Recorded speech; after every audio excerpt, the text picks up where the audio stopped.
Hey guys, hope everyone's doing really good. It's Go Do Your Own Research. It's another Saturday night live stream, and it's going to be a juicy one, I think. We have so much to talk about and show and get through, because this is the deep dive of all deep dives. And as you may know, if you've watched my channel before, I've been talking about these websites since back in September of last year, but a lot more information has come out. But I want to start with breaking news.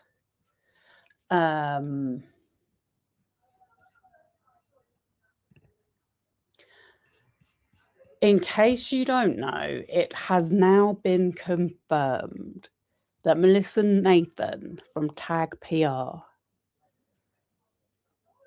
worked for Jeffrey Epstein. It's official. We have an invoice, we have a meeting, we have a confirmation of a meeting, and we have an invoice. So that came out in the Epstein Files yesterday, and it says, so this was on May 4th, 2017.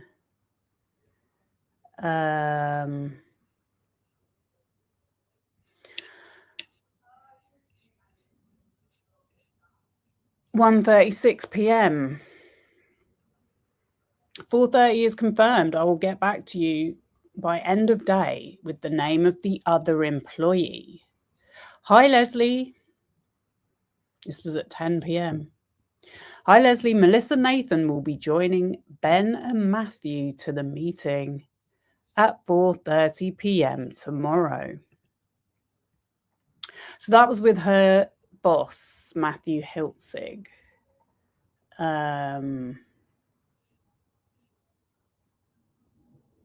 That was at at his house, by the way. I'm just looking at the chain. That was them setting it up. Yeah, so it said there, hope all is well, just checking in to confirm tomorrow's meeting at Jeffrey's apartment with Matthew. Matthew will also be joined by 2 members of the Hiltzig team. Okay, so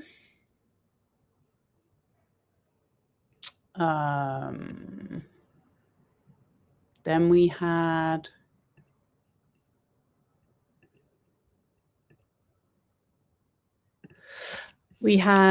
a memo on the 5th of May 2017 saying breakfast with Tom Pritzker, apartment with Linda Pinto, 4:30 p.m. with Matthew Hiltzig and his colleagues Ben Sosenko and Melissa Nathan.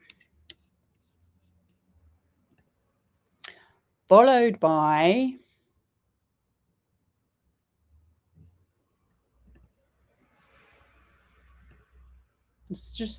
I'm just showing you the receipts. That's what I'm doing right now.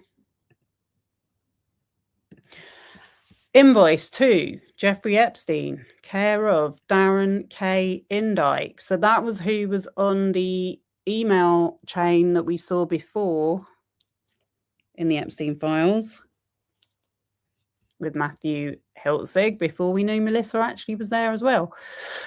For Communications Council and Public Relations Services rendered for the period of June 1st, 2017 to June 30th, 2017.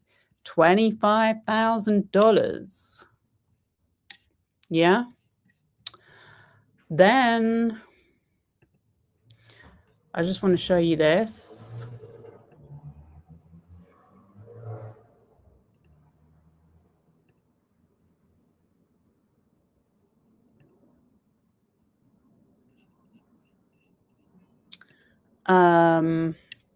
So this says Jeffrey Epstein and Matthew Hiltzig, what the emails actually show. I don't think this has been updated.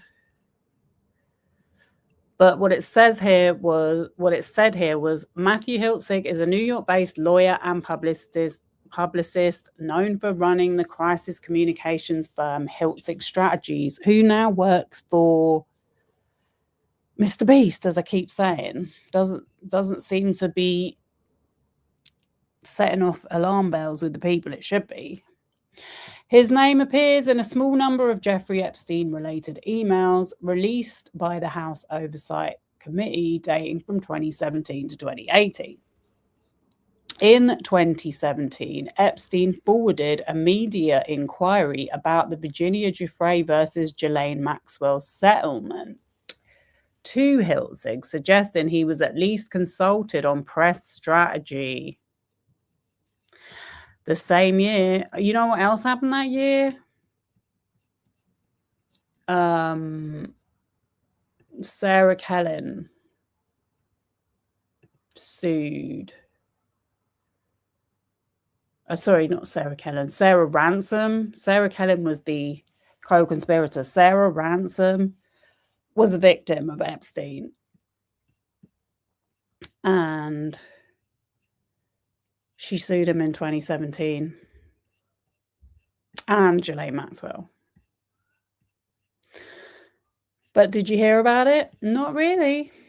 Thanks to these guys. That same year, Hiltzig sent Epstein a long questionnaire about his background, business partners, philanthropy, and misrepresentations. The kind of intake document often used in crisis PR work. Well, I believe we can actually show that.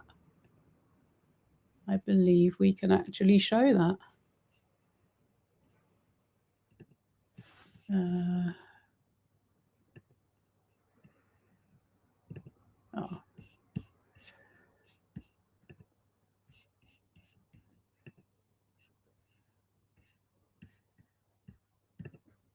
Here we go. There we go. So it says J.E. story outline. Blah, blah, blah. I'm sure there's a lot left out.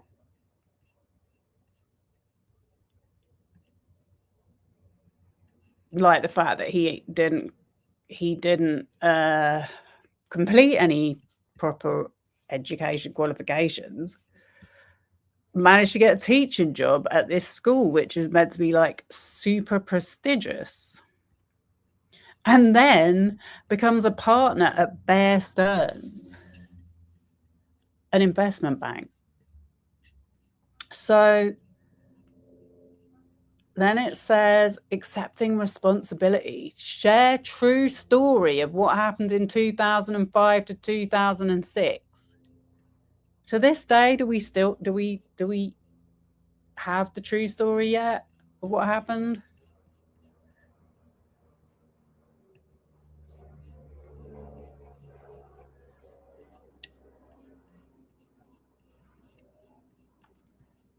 There is a lot going on. I'm just looking at the comments. Getting the Epstein dump a week after the great unsealing. It is crazy. There is a lot going on. But the thing is, like, this really confirms things that we've already known. So that's why I'm doing this live tonight. Because the Alexander brothers have also been mentioned in the Epstein Files, and obviously their trial just started last week. And now we have a connection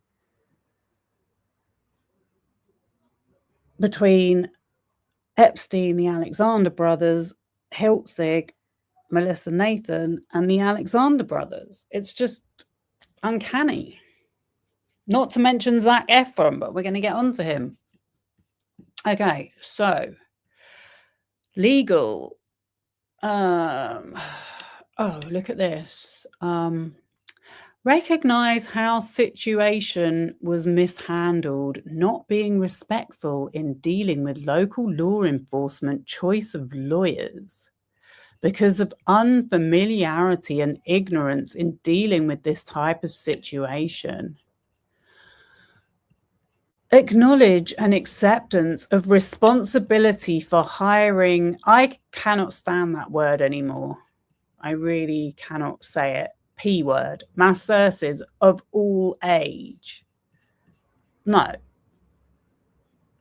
It's the fact that they were underage.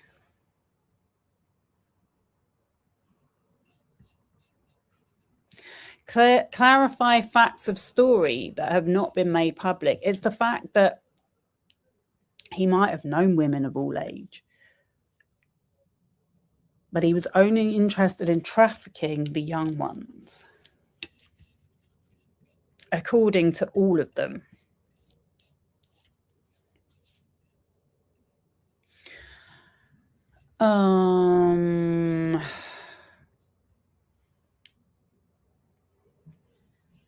And when I say trafficking, I'm talking about making them have sex and do sex acts on men, middle-aged and old men. Right.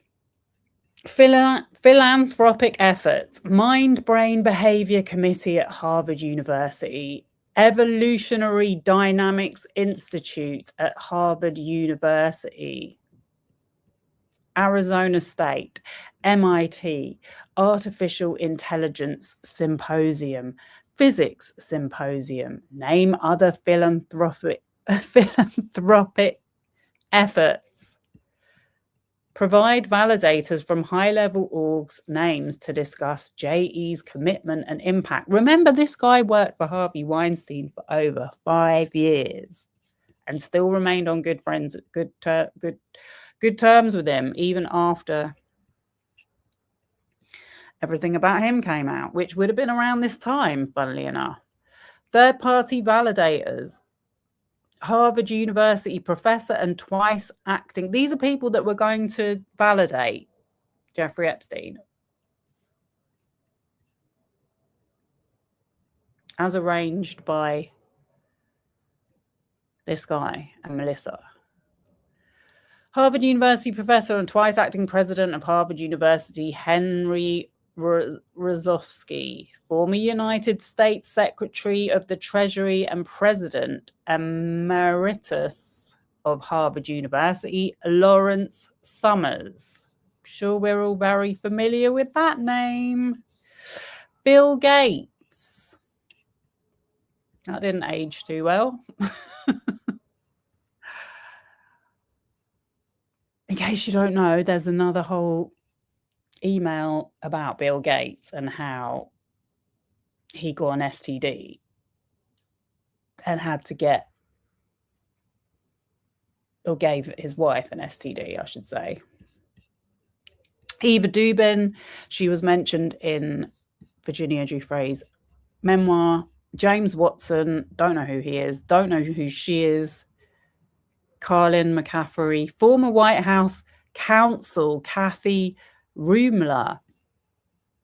Well, we know, if you've watched my other videos, that Matthew Hiltzig had staff that worked at the White House, ex-staff. I think Carolina Hurley, who works at TAG, worked there. They certainly all worked for the Trump organization. Former governor of New Mexico, Bill Richardson, well, that's where his ranch was, and Noam Chomsky, who everyone, I believe, is a little bit disappointed with. Okay, so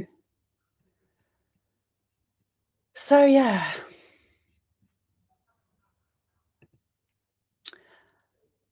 That's that. Now, I was going to show what was I going to show? I was going to show an article that I've been sort of holding on to for a while. which talks about Melissa Nathan and her sister. So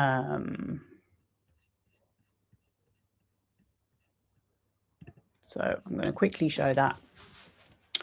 So this was about how smear campaigns are used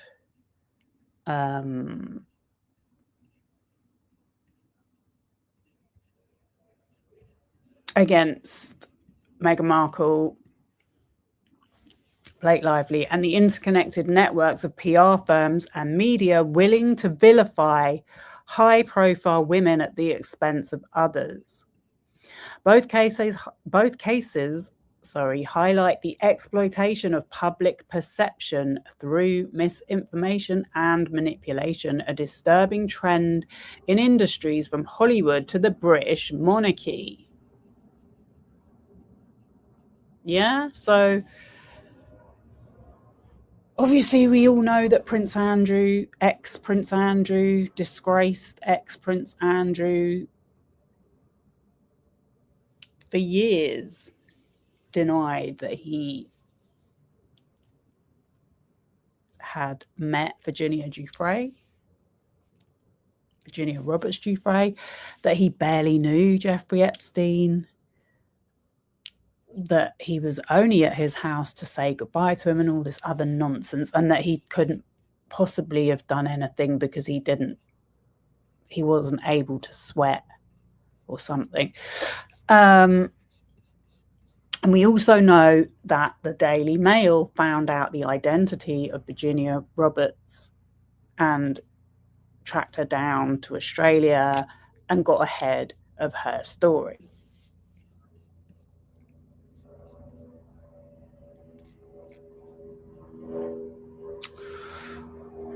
So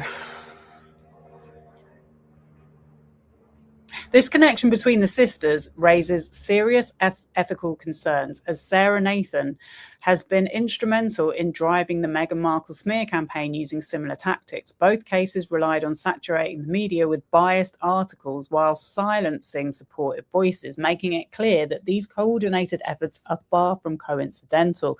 Yeah, so what I've been saying is that because Meghan Markle isn't white, that created outrage in the British media because they knew that would attract people with racist feelings. And it was a very easy way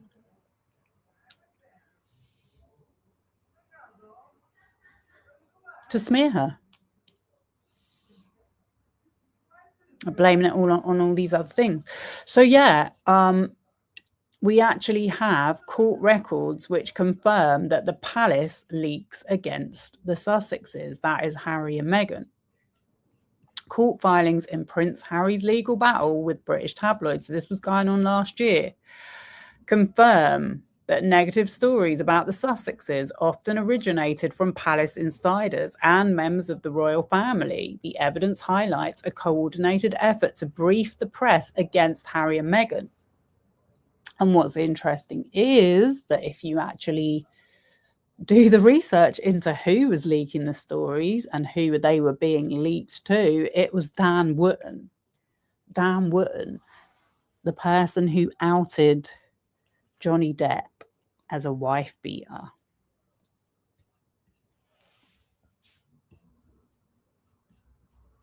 And he was arranging for cash payments to go to anonymous PR sources that were giving secret information about Prince Harry and Meghan Markle that just happened to be working for Prince William and Kate Middleton as well. So it says here that former Tatler writer Anna Pasternak supports these claims, stating the royal family regularly leaks stories to shift public focus. She noticed this pattern intensified after Harry and Meghan's 2018 Australia tour, when their popularity surged. They were too popular, she said, explaining that the spotlight was deliberately redirected to senior royals like Charles, Camilla, William and Kate. It's true. It's true. Because Harry and Meghan, they actually got off their asses. They actually went out to like places in the community. Like they went to visit black owned businesses and black communities. And that's why people supported them. So they needed to stir up the racists.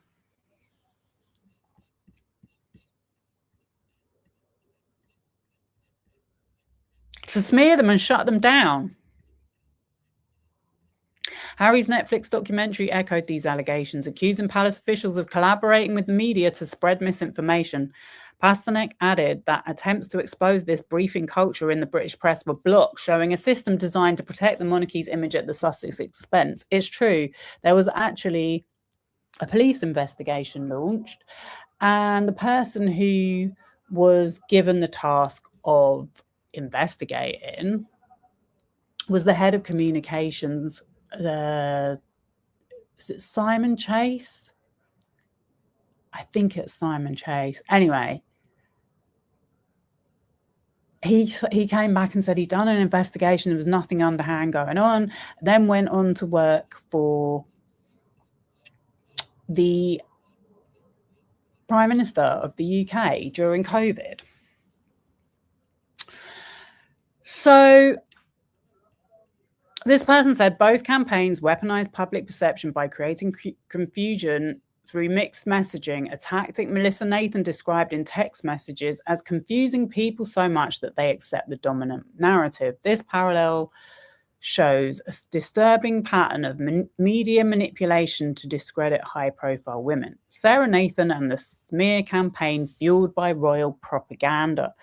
Well, actually, I showed a clip of Sarah Nathan because there's only one clip of her on YouTube that I could find talking to, guess who, Piers Morgan, about Meghan Markle and how their popularity in the US is going to take a nosedive now.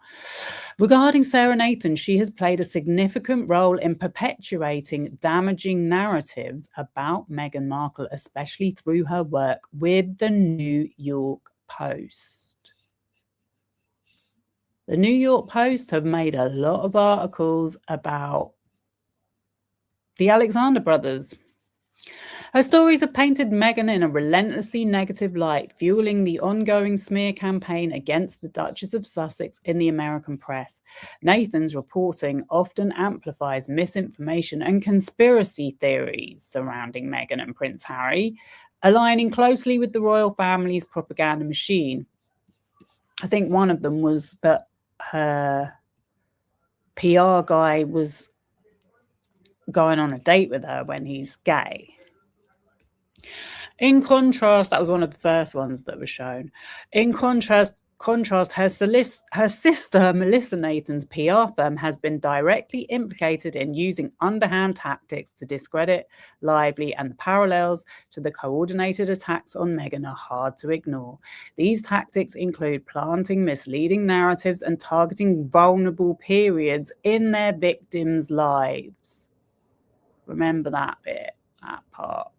Targeting vulnerable periods in their victims' lives, such as when Meghan was experiencing postpartum depression. So there was a big thing in the UK where Piers Morgan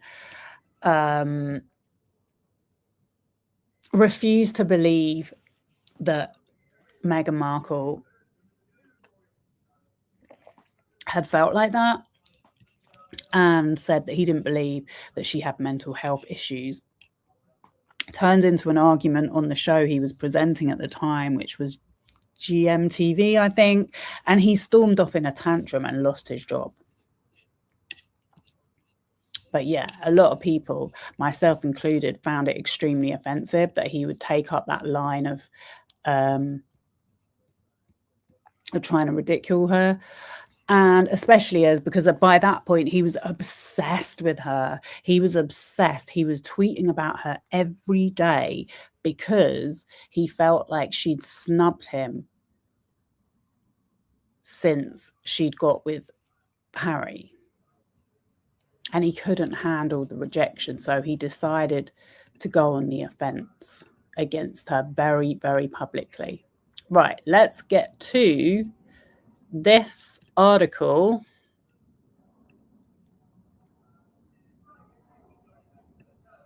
about the Alexander brothers, and it's in the New York Times. So this says, brothers charged with sex trafficking wage campaign to shame accusers. The Alexander brothers, once titans of the New York party scene, have retained a high-stakes public relations strategist, Judah Engelmeyer, whose clients include Harvey Weinstein. It's funny how they've both had him as a client. That's him. Looking pretty chuffed with himself. Judah Engelmeyer is only the brothers' most recent public relations hire. The campaign to discredit their accusers reaches back much further. So when was this? This was last week. January 27th, 2026. The former real estate kingpins, Oren and Tal Alexander, along with their brother Alon Alexander, have been held without bail for 13 months on charges of running a sex trafficking conspiracy. But despite spending the last year locked in Brooklyn's most notorious jail, the brothers have built a well-funded publicity machine to discredit the female accusers in their trial, which is set to begin on Tuesday. Their defense team has argued that the three men had consensual relationships with the women and that they now feel jilted.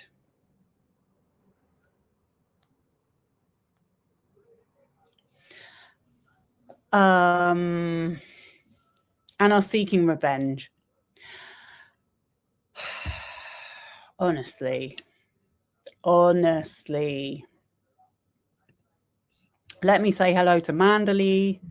Hi, you're a bit late, but catching up. Okay, you've not missed too much because I know you watch regularly, so I was just reaffirming a lot of stuff and showing some of the receipts of Melissa Nathan having worked for Jeffrey Epstein. Okay.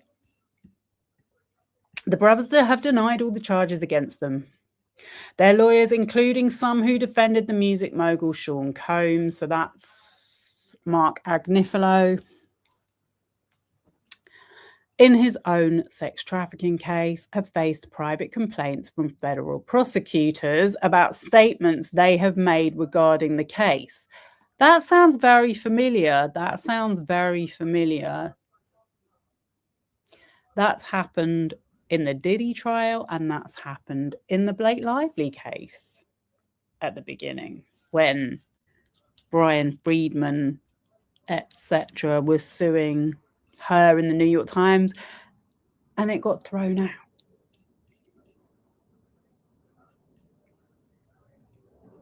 But the judge did say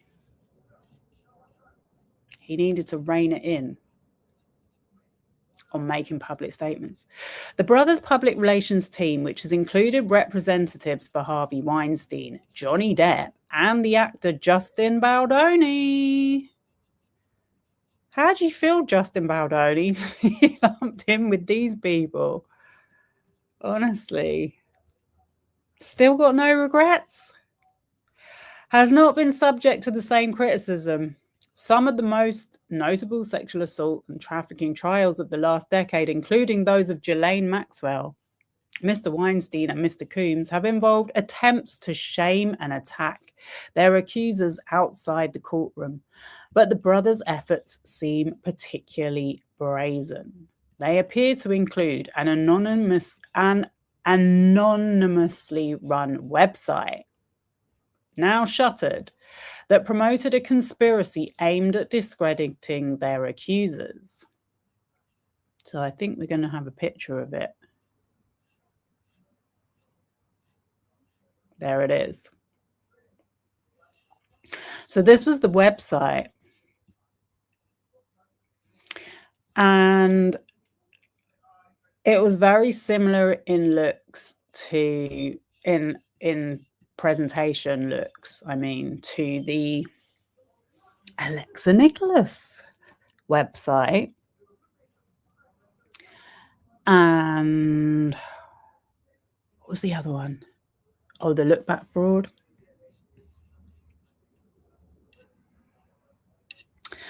And some of these websites have got all these spammy backlinks that are linked to Jed Wallace. So we're going to get onto him as well. But yeah.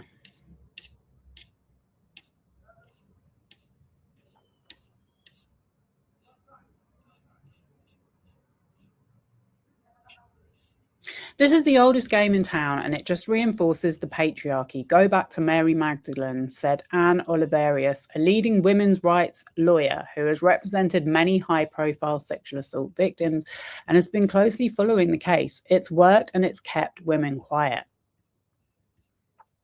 The supercharged public campaign, which has sought to shame the women, also reflects a shift in the nation's politics. Nearly 10 years after the start of Me Too, which brought down Matt Lauer, Bill Cosby, and other powerful men, the movement has lost momentum, with public figures arguing that it went too far. See, this is what I've been saying, that there's this anti-Me Too movement going on,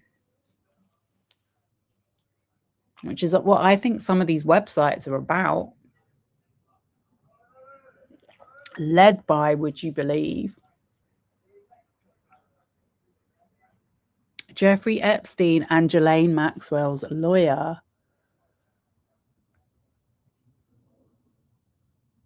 Alan Dershowitz.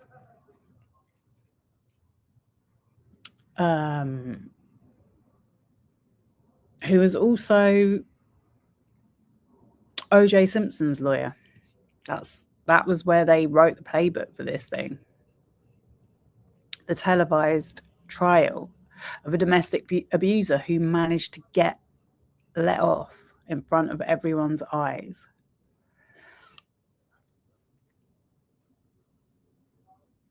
In June, the Alexander brothers retained a high-stakes public relations strategist, Judah Engelmeyer, whose clients have included Mr. Weinstein and Anna Sorokin, the fake heiress, who also goes by Anna Delvey. People are going to walk into the courtroom thinking they already know everything about this story, Mr. Engelmeyer said in an interview. You have to be unabashed and get the job done because it's not a game. I think it is a game to you. Mr. Engelmeyer sends regular, unsolicited emails to reporters breaking down developments in the case and assailing coverage that he views as unfair. Ooh, where have we seen that before? Mark Garagos comes to mind. Brian Friedman comes to mind. Sending emails, he literally sends threats out to journalists about their article, about their coverage. That's Alexander and his twin brother Oren. He calls up journalists and influencers to try to put our narrative out there, he said. You know those people that think Justin Baldoni's not done anything wrong and hasn't paid, I don't know what it must be by now, in dollars, towards a smear campaign? He said Mr. Engelmeyer was instrumental in encouraging the Daily Mail, one of England's most popular newspapers, to publish compromising photographs and text messages from one of the accusers this past summer. That is exactly what happened with the singer Camilla Sterling, who I did a deep dive on, who died in a hotel room mysteriously. And Melissa Nathan was asked to cover up her death, according to Stephanie Jones. Shout out to Stephanie Jones. Please watch my videos.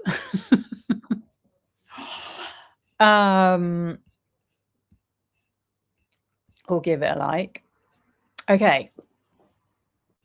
I sat down with them and explained the narrative, Mr. Engelmeyer told the New York Times. The headline on the Daily Mail article, which ran in July 2025, claimed that raunchy nude-filled sex threatened to blow the case wide open. The woman in the article's photographs, Kate Whiteman, was found dead near Sydney a few months after it ran, and a police investigation, which is now closed, was opened when authorities had questions about the cause of death. Got another report on it here.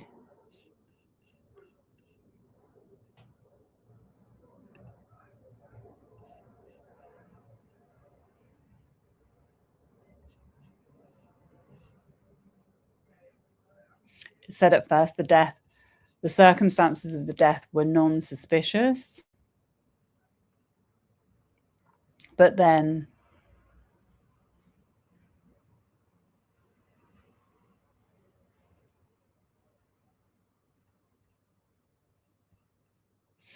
hours after the Times report was published, the Coroner's Court of New South Wales told Forbes that Whiteman's death was reported to the coroner in late 2025, noting the circumstances were found to be non-suspicious and that the investigation into Whiteman's death is concluded.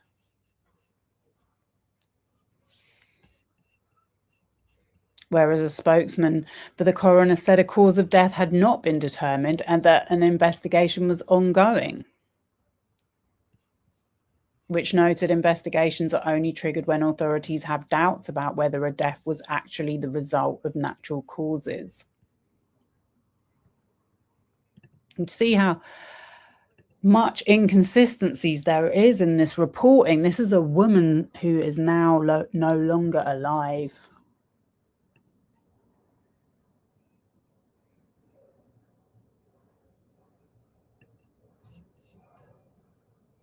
And I feel like these women deserve some dignity. After the Times reported on Ms. Whiteman's death, the local coroner's office received calls from people working for the brothers' defense team. The office later told reporters that the death was non-suspicious. How suspect is that?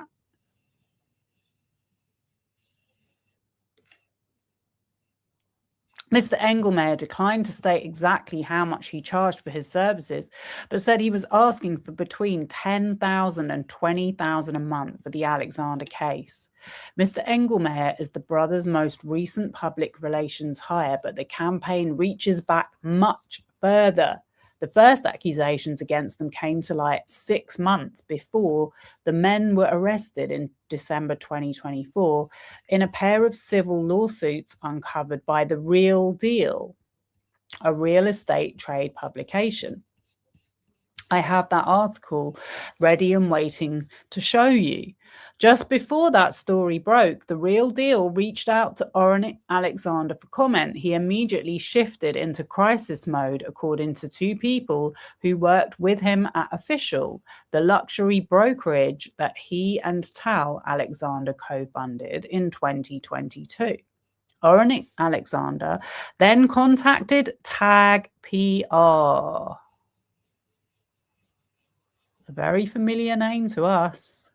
Tag PR, in case you don't know, was owned by Melissa Nathan. It had a $50 million valuation. and a 51% stake of $25 million was invested by Scooter Braun and his business partner, David Bolno, under the company they were then working for, Hybe. After she helped them cover up this woman who died in a hotel room that David Bolno was also present at, and was in a relationship with this girl, Camilla Sterling, which happened in 2023.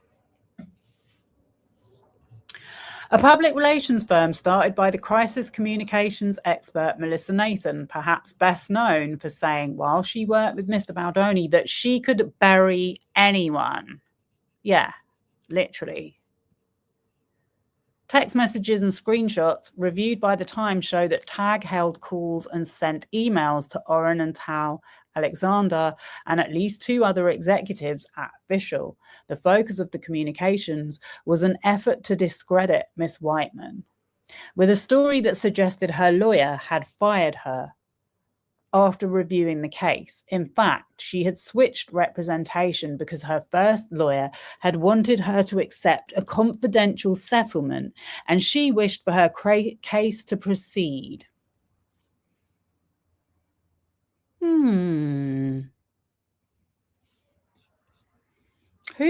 What lawyer is always trying to force people into settlements with websites? It's not Brian Friedman, is it? At some point during the summer of 2024, the brothers stopped working with Tag. Within weeks, as dozens of other women came forward, a mysterious website suddenly appeared. The site, alexanderbrothersextorted.com, purported to expose a conspiracy meant to take down the brothers. It featured photographs of women who had accused the men of R-word, as well as mugshots of people described as crime bosses and leaders in an extortion ring. So,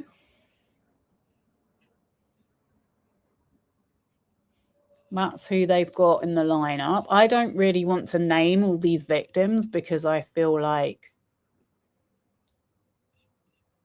the focus should not be on them. But this is Kate Whiteman here, and this is Tracy Tutor. We're gonna talk about her a little bit. She's a public figure. While the website grew, the brothers focused on digging up dirt on Evan Torgan, a personal injury lawyer who had brought the first 2 lawsuits against them, according to Everett Stern, a businessman who runs a private intelligence firm, Tactical Rabbit. Mr. Stern told the Times that after meeting with the brothers in September 2024, he grew fearful of their tactics and alerted the FBI. See, this is another thing they like to... they have in common, these lawyers like Brian Friedman. They own private intelligence firms.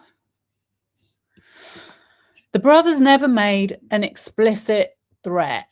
He has one called Source Intelligence. The brothers never made an explicit threat, but I felt there could be a risk to Torgan, Mr. Stern said. They were saying Evan Torgan was organizing all these women. He was this bad guy. You have to err on the side of caution. The Times reviewed emails he shared with the FBI. Mr. Torgan declined a request for comment. Mr. Engelmeyer, when asked for comment on Saturday on the brothers' various public relations efforts, said lawyers were unable to travel over the weekend to prison to speak to the men in person. The Alexanders are incarcerated, and given both their detention and the blizzard, their attorneys had no opportunity to review these claims with them prior to publication, he said. Oh, my heart bleeds for them. Later in 2024, Alexander Brothers Sextorted.com described allegations from Tracy Tutor.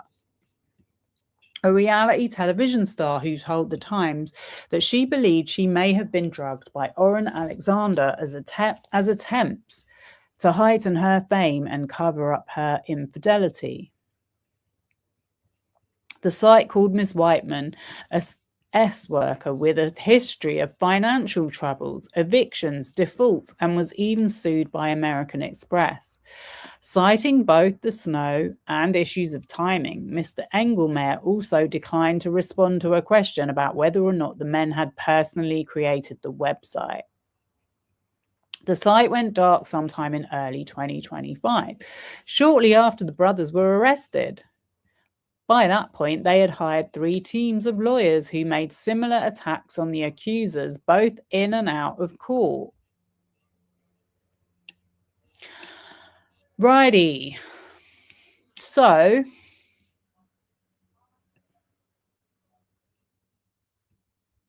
I just wanted to show that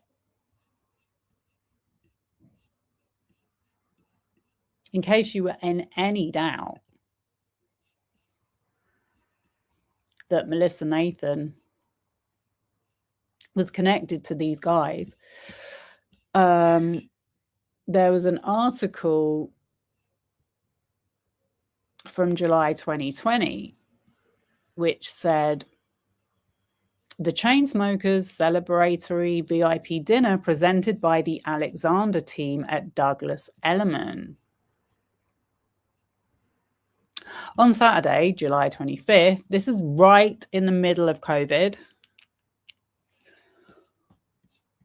the Hamptons magazine hosted an intimate VIP dinner presented by the Alexander team at Douglas Elliman to celebrate our music issue cover stars, the Chainsmokers. Well, the Chainsmokers are also clients of Melissa Nathan. She advertised it in the Hollywood Reporter article that she accidentally leaked to her friend that was just recently shown in court documents. And I had never heard of them, by the way.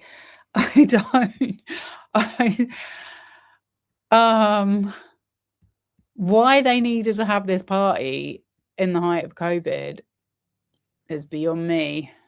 But they actually had 2 parties for them.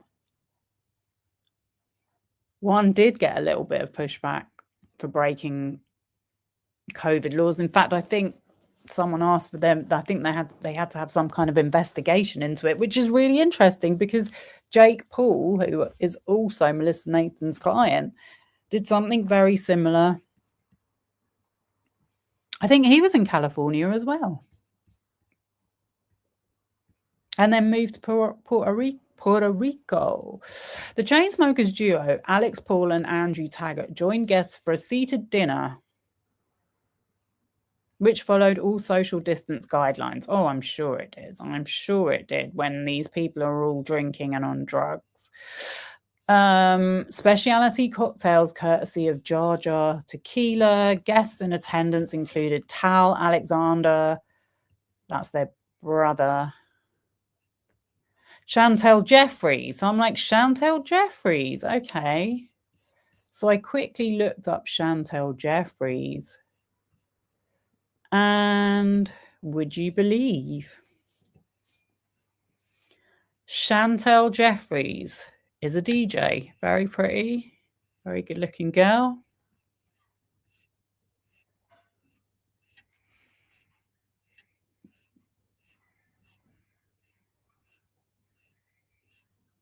Oh, well, I've lost it.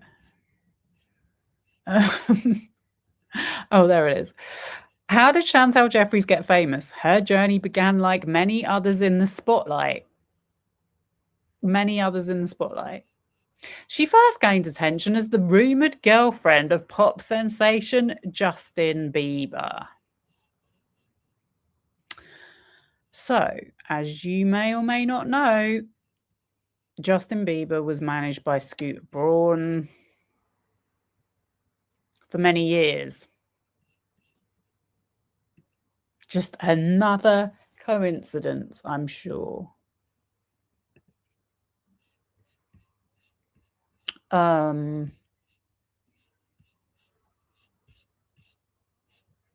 Okay, so yeah, there was that.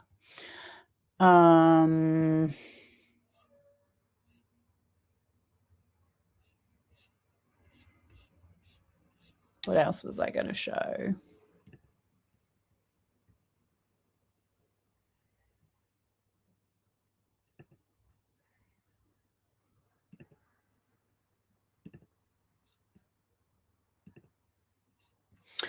So yeah, we also have evidence from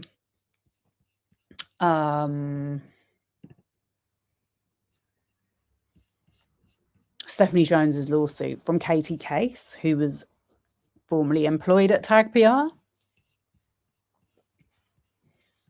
that she said that she was asked to write content for that website, which I'm not going to read out. But I noticed that on June 25th, 2024, an article appeared in the New York Post. Oh, I was going to show actually.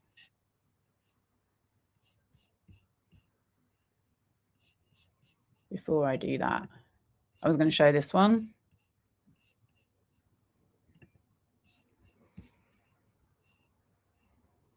This was the one that came out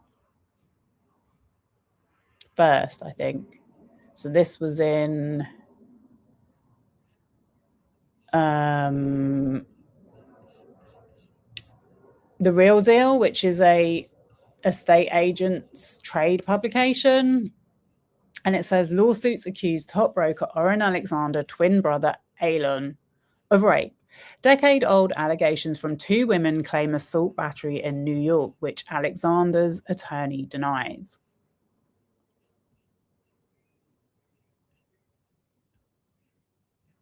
So you see how they lead with that headline. Attorney denies.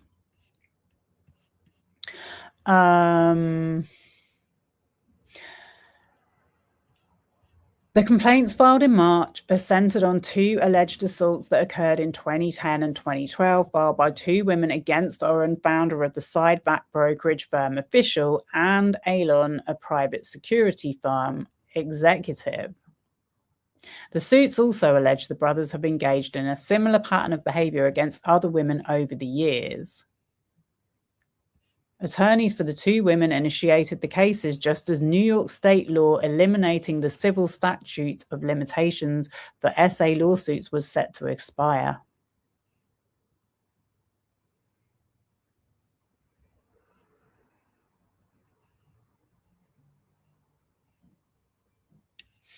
They declined to comment then.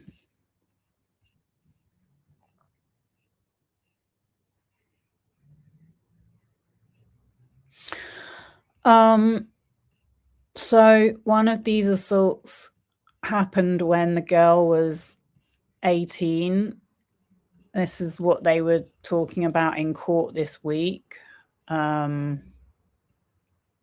think they tried to say something about her social media posts as well.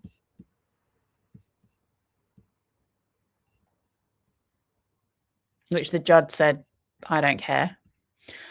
Around September 2010,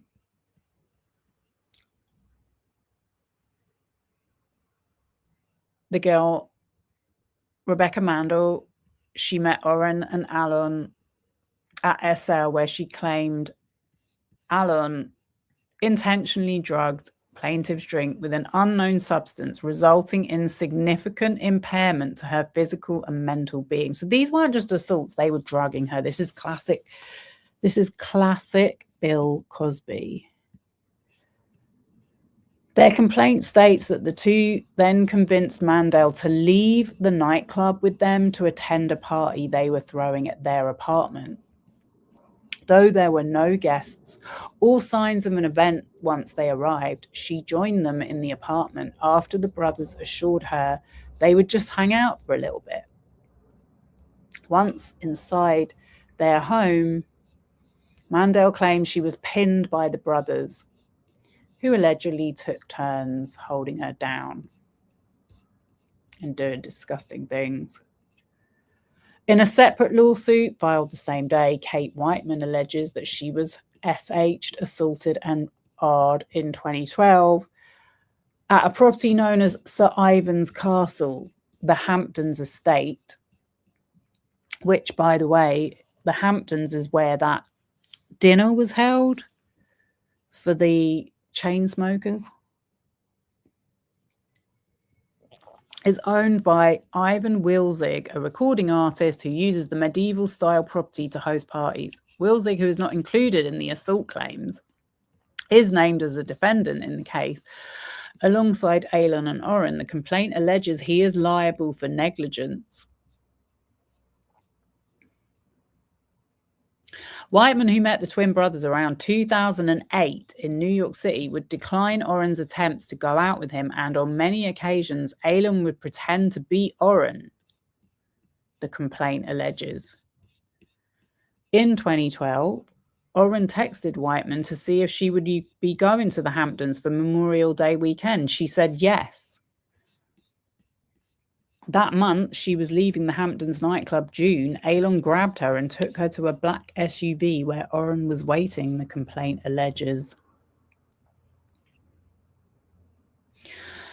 Whiteman alleges that she was taken to Ivan's Castle, forced to change into a sarong.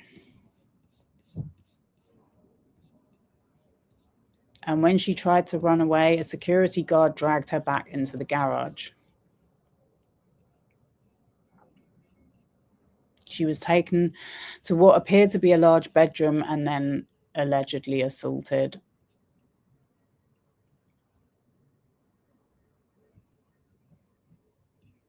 Ferraro said they have very powerful evidence, including documents, telephone records, and emails that show it is totally made up. How?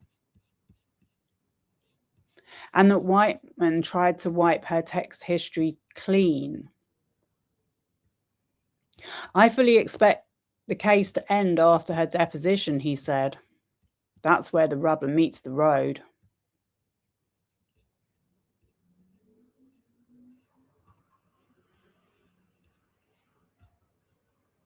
Anyway, this is what came out. I was trying to see if it said anything about Zach. What's his name? Zac Efron. I forgot his name. But no, that came out in the opening statements in court. But yeah, so that article came out in 2024. And we know that they were in contact with Melissa Nathan and her firm, which had just opened that year. So she needed business.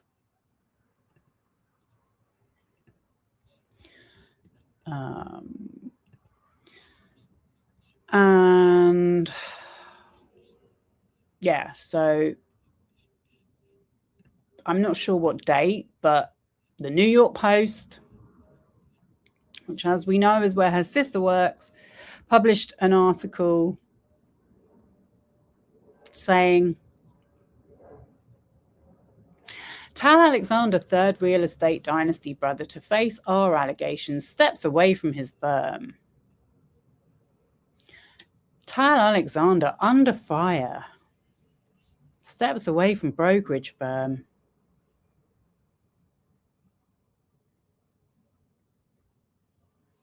The older brother of the real estate dynasty, Alexander twins, has stepped away from the brokerage firm he co-founded after he was accused in a civil suit of R-wording a New York City woman more than a decade ago. Lawyers for Tal Alexander, 37, said in a statement Tuesday that the financier would take a leave from the company to focus fully on clearing his name because of the salacious nature of this false allegation. He won't allow these claims to be a further distraction to the company or its clients. Lawyers Milton Williams and Deanna Poole said.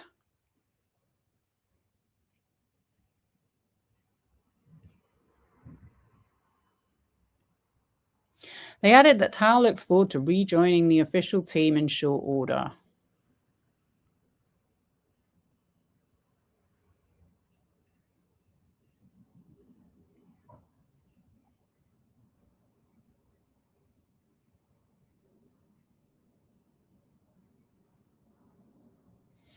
A source at the official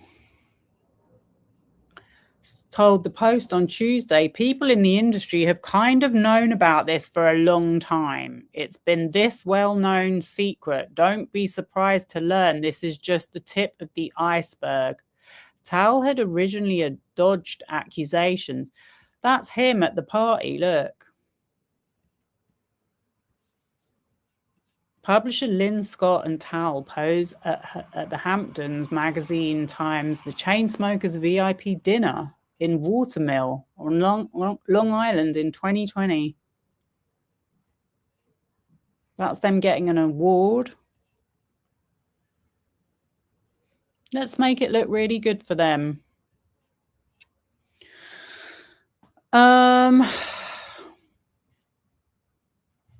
Okay, this is it. Last week, a similarly volcanic lawsuit brought by a woman named beep beep beep. I don't know if she wants to be named. Claimed that Tal and the twins conspired to R-word her in a coordinated essay inside the brothers' shared apartment.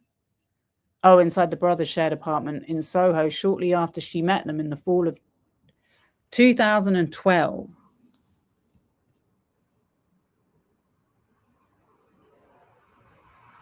Parker said Tal tried to sexually assault her again several years later, according to the Manhattan Supreme Court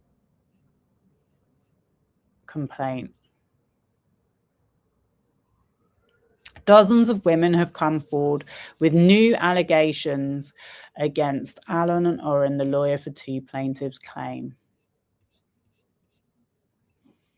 Parker let out a loud scream which stopped her would-be attacker in his tracks, the suit says. Her lawyer, Michael Willerman, said in a statement that the litigation was intended to send a message that the law applies even to the very wealthy and well-connected, including the Alexanders. A spokesman for Tal previously decried the lawsuit as a money grab and denied the allegations. It is unfortunate, but fully expected that shakedown artists, these women are not shakedown artists, have some effing respect, are going to line up given the allegations against Tal's brother, the spokesman said in a statement. Okay, so I don't want to focus too much on these New York Post articles, but I'm just showing you this is the kind of, we know from the Blake Lively lawsuit, this is why I've been so focused on it. This is what they do. They feed these stories to the press that are paying them. And then they also use social media.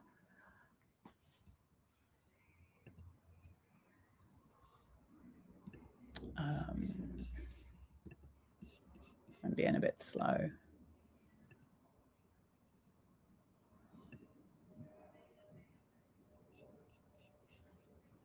Make sure I'm showing you everything I've dug up.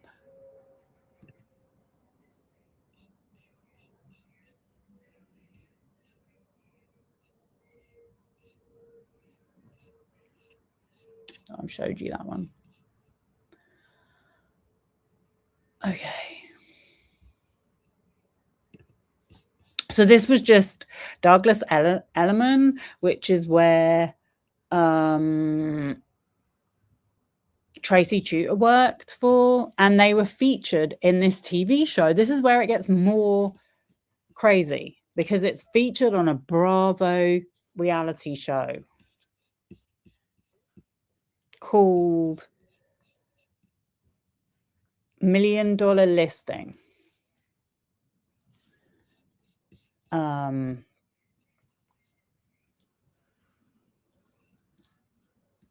Which unfortunately I've watched a couple of times during COVID.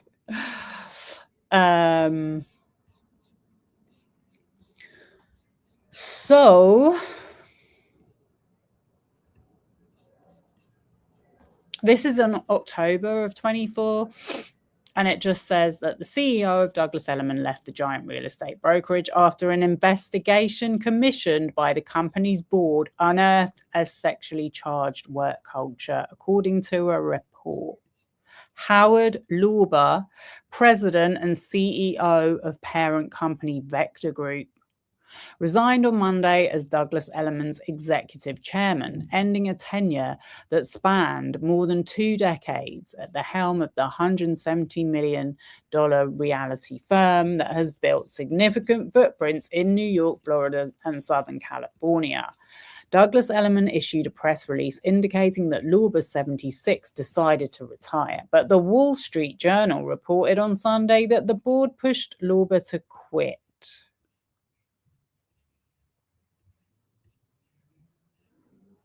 He was relieved of his duties. Fired. Douglas Elliman's workplace culture came under scrutiny earlier this year after 2 of its former star brokers, the brothers Talon and Alexander, were accused of SA in incidents dating back to their start at the firm in 2008. I wonder what on earth else has gone on there.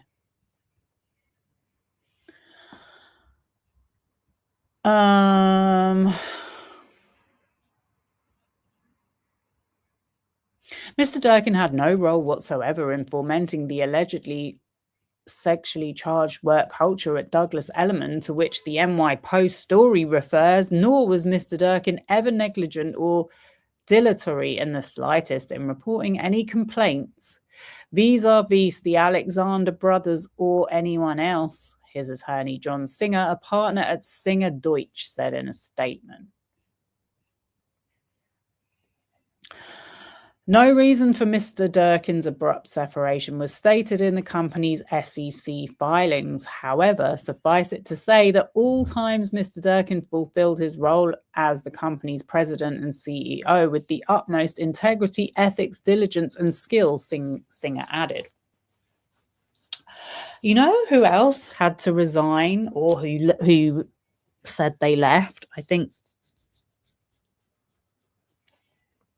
there might have been a similar situation, is Scooter Braun at Hybe. Shares of Douglas Elliman soared 10% on Monday, closing at $1.99. In the wake of the allegations against the Alexander brothers, Elliman's board formed a committee to probe the company's workplace. An initial review conducted by Manhattan-based attorney Mark Kazowitz was deemed insufficient due to his close relationship with Lorber, according to the Journal. Can you believe this stuff? As longtime litigation counsel to Douglas Elliman, our firm was preparing to defend the company against potential claims, Kasowitz said in a statement to the Journal. Any suggestion that in doing so we would be less aggressive or effective in finding out the true facts because of our longtime business and personal relationship with Mr. Lorber makes no sense and is the exact opposite of the truth. Really? The Post has sought comment from an attorney for the Alexander brothers.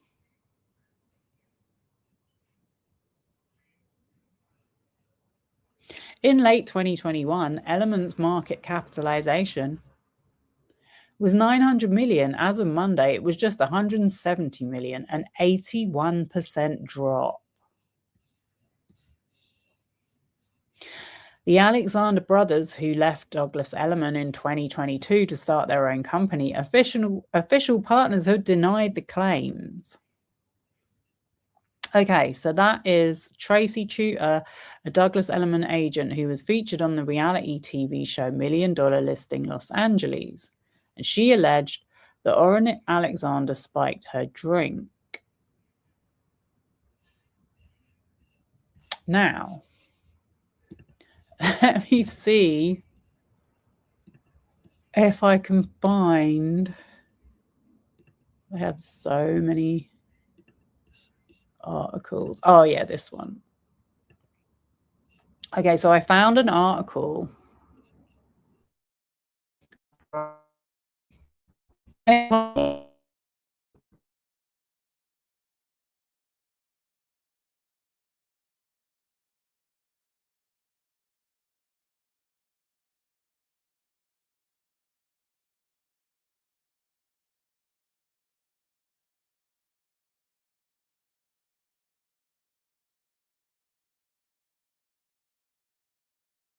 It's one of those TV shows, like, I genuinely watched it wondering if it was satire or real.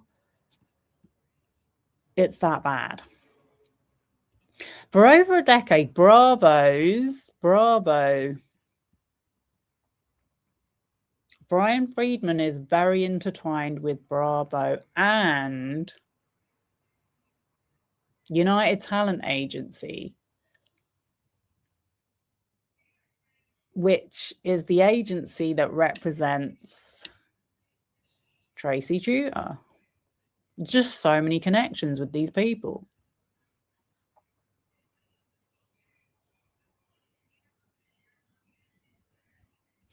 For over a decade, Bravo's $1 million listing has demonstrated that Los Angeles real estate can bring in the big bucks for the city's top realtors. I think it might be fake. And behind those big earnings are some big egos and even bigger drama. When the show debuted in 2006, the focus was on a group of LA realtors, including Madison Hildebrand, then nicknamed the Rookie. As $1 million listing evolved, so too did its cast, with Hildebrand the sole member of the first season to stick around.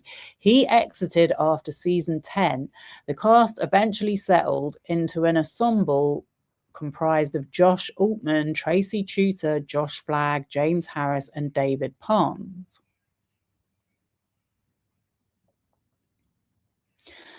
In March 2020, Bravo announced the series would return later that year with its 12th season.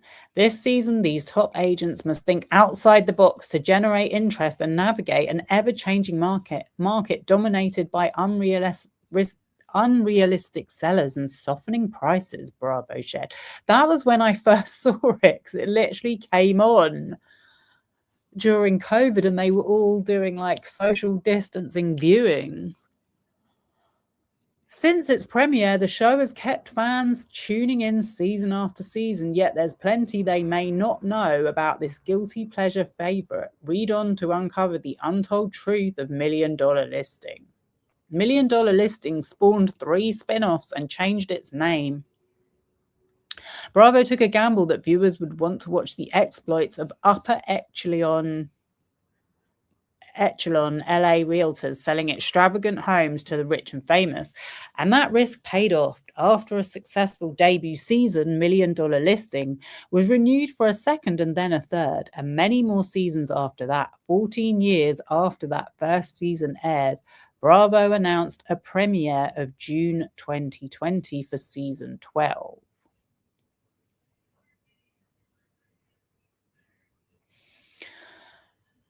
So, blah, blah, blah, blah, blah. $1 million listings Tracy Tutor listed her very own home. LA real estate agent Tracy Tutor has listed a lot of homes on $1 million listing Los Angeles, and in 2019 she repped a very special property, her own. People reported that Tutor was parting with her 7-bedroom, 10-bathroom home in LA's posh Brentwood neighborhood and was asking an eye-popping $23.9 million. The home's unique features included a dining room with vintage Italian chandeliers from the 70s and As for her hopes about who would be purchasing her home, Tutor admitted she wasn't that picky. In fact, she had only one prerequisite in mind when asked who she'd like to see buy it. Whoever can write the check, she quipped.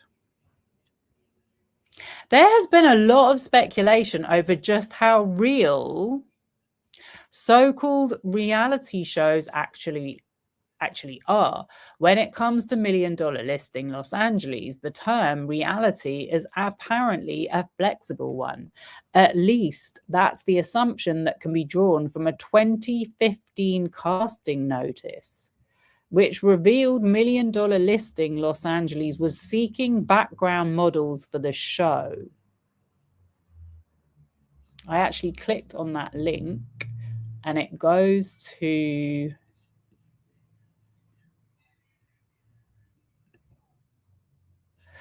apply to auditions and casting calls for commercials in LA. And it's actually mainly for social media ads and reality shows. Just saying. Right, let's go back to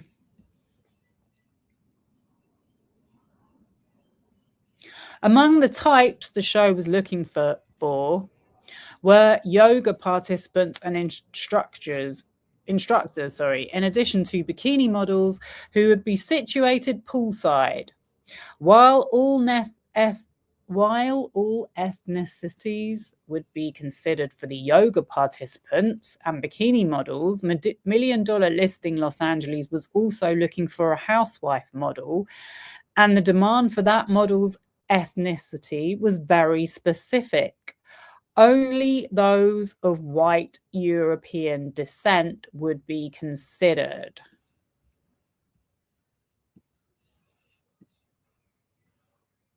Meanwhile, background performers hired for $1 Million Listing Los Angeles certainly didn't get rich by appearing on the show. Of the extras' compensation, the website noted the production was offering no pay. Yeah, so not great. Not great at all.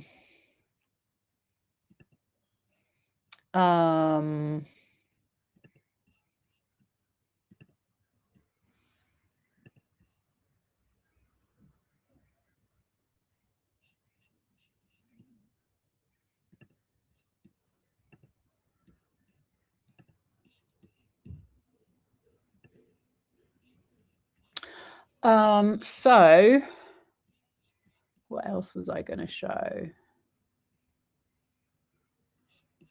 Shall I show? I don't know how I came up with this, but just another little thing that I found of interest. So it was on Reddit, but it was about this guy called Frank Parlato. And it said that he repeatedly ran derogatory material about Kate Whiteman to help his clients, the accused traffickers Orrin Allen and Tal Alexander. Now Whiteman is dead. The story about the death of Kate Whiteman is in the BBC, among other outlets.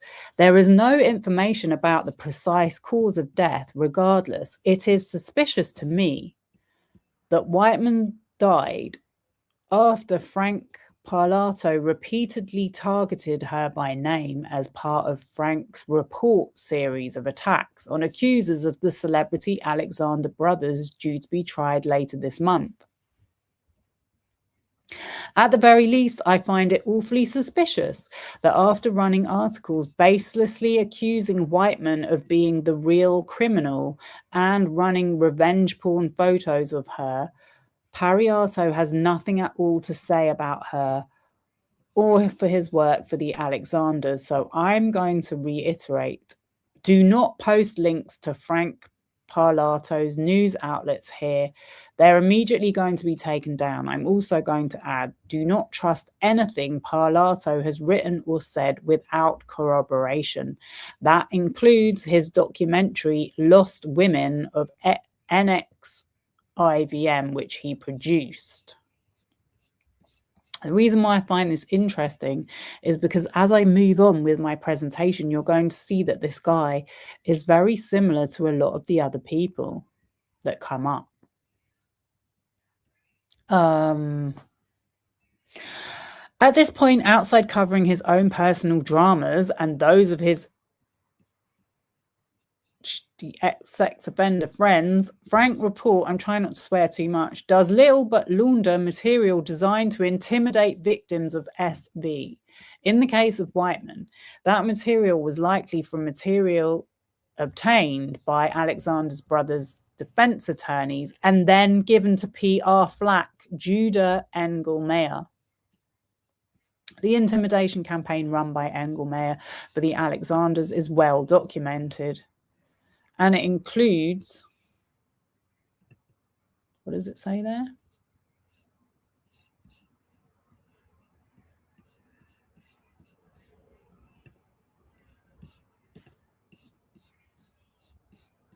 Oh. Alexander Brothers accused of harassment campaign ahead of trafficking trial. Motion claims Brothers used investigator publicist to smear accuser. I can't show you the article because it's behind a paywall, but interesting. Very interesting.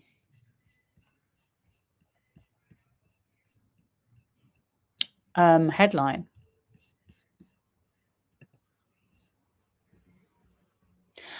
Engelmeyer and Pilato previously carried out this hustle on behalf of Nicole Dedone and Rachel Cherwitz, who were convicted in the One Taste cult's trafficking trial.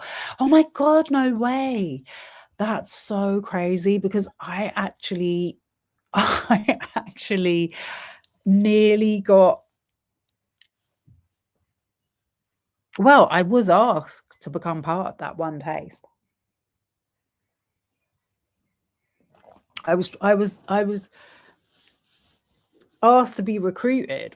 I nearly got recruited into the One Taste cult. I swear.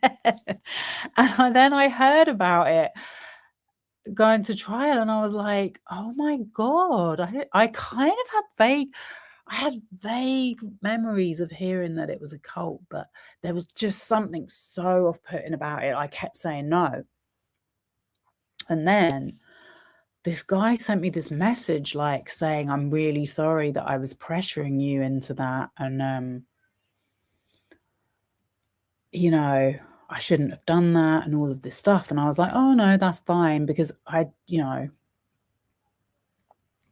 know anything about it until I started seeing that they were being taken to court. And then I was like, whoa, thank God I never went to it. It just sounded, but I can totally see how they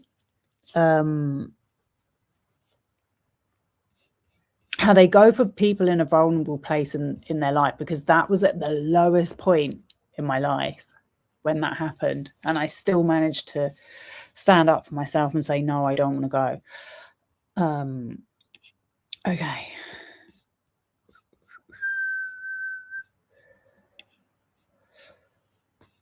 So they harassed multiple victims of One Taste.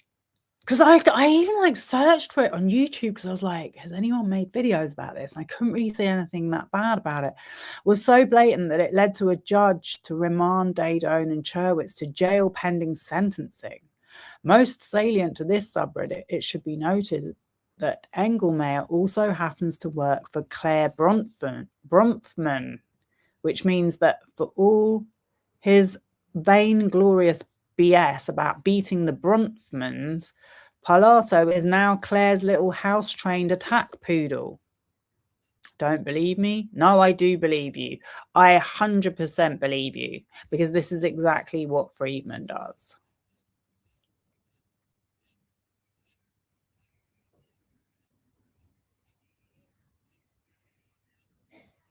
He gets in league with these weird-ass journalists that are not really journalists. They like do independent blogs. So let me show you what this guy wrote. Kate Whiteman's lawsuit sparked federal sex trafficking case against Alexander Brothers. Deleted text reveals she may be the real criminal. Frank Pilato. This is his website.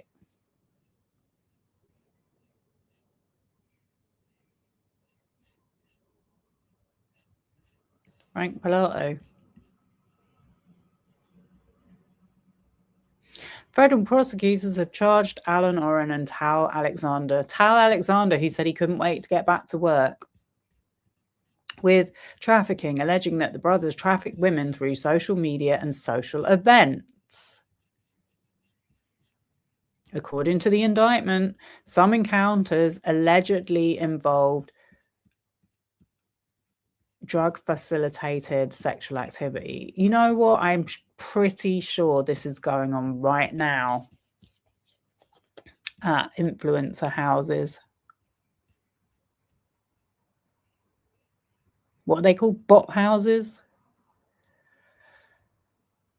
Anyway, the alleged abduction and assault at St. Ivan's Castle.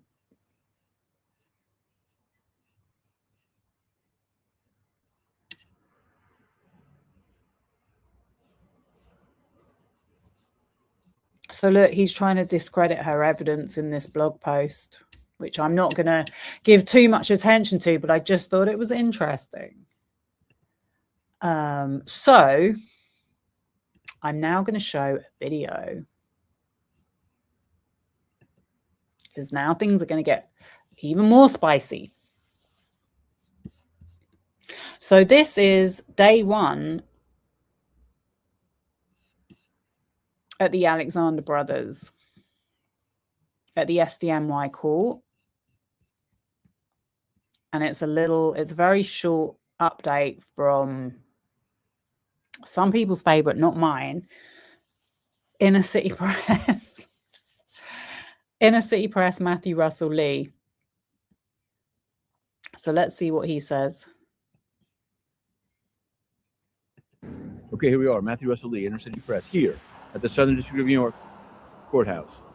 Inner City Press, today, Wednesday, January 28th, 2025. Now, yesterday we devoted most of the day to covering this U.S. versus Alexander Brothers trial. It was the opening arguments, but we've been covering it since indictment. And it was only 2 of the 3 defendants gave an opening statement.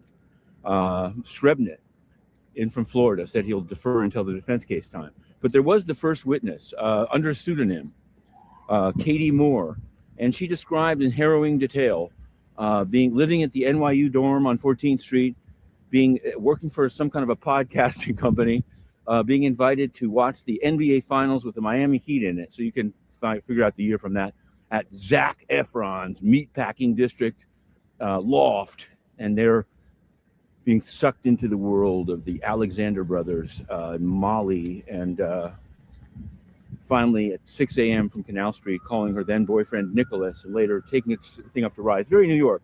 Now, we've written a piece at the end of the day about all that, saying, what about Zac Efron's role? He was kind of bait in this situation. Maybe unwittingly, but it was a small event. So what was he doing hanging around with these predatory brothers, at least as portrayed, of course, in the trial? We don't know. The last trying to check out, there's been some floating in a pool in Ibiza. There's a lot of issues going on. So why?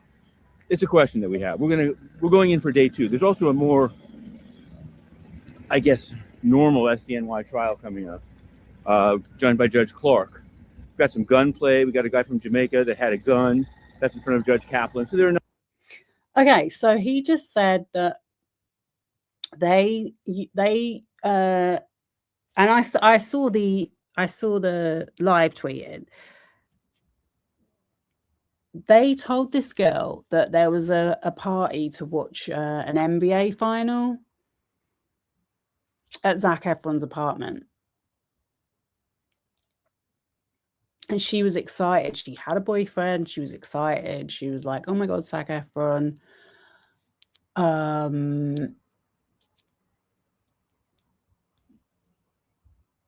And yeah, they used that as a way to get her to go to this apartment. And then they took her to another venue, drugged her, and assaulted her. So he's saying, well, what has Zac Efron got to do with this? And I'm like, yeah, what does Zac Efron have to do with this? Because speaking of the websites, I already had found ages ago, well, I can't take credit for finding it, but some people that I'm in contact with found a website which shows Jed Wallace, the person who a lot of these websites seem to trace back to with backlinks. His name has been brought up many times.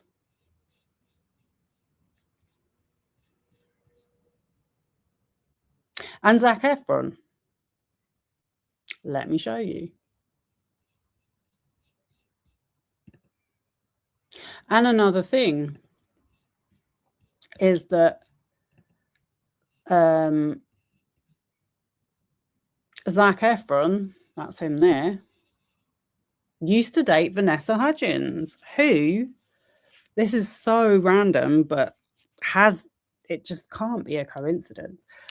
Alexa Nicholas is accused of leaking Vanessa Hudgens' nudes on her old website that they used, that they repurposed somehow in, it's either late 22 or 23. So yeah, here in this picture we have Jed Wallace, Zac Efron, and this guy who also knows Zac Efron. His name is Darren Olean, and they made a TV show together, or a series, I should say, on Netflix called what's it called? Down to Earth, I think.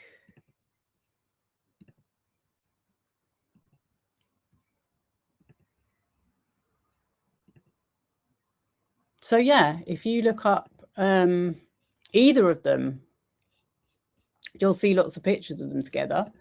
Pictures of them without their tops on. Basically, it was about,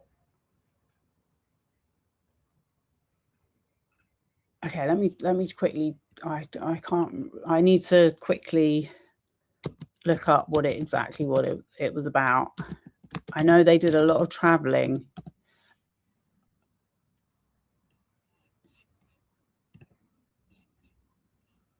Oh no, that's the wrong one. There's another one. Netflix.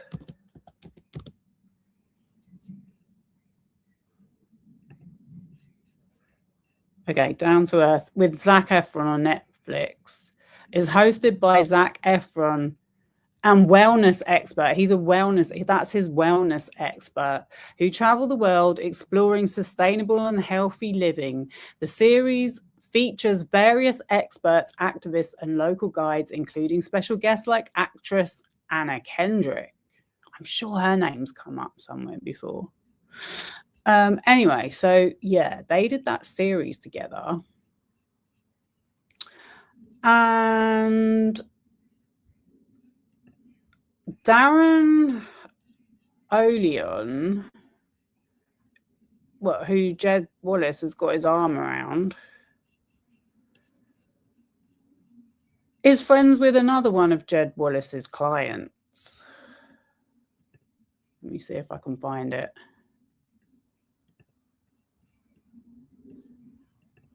Oh yeah, that's it. Okay, so this is Darren Olean.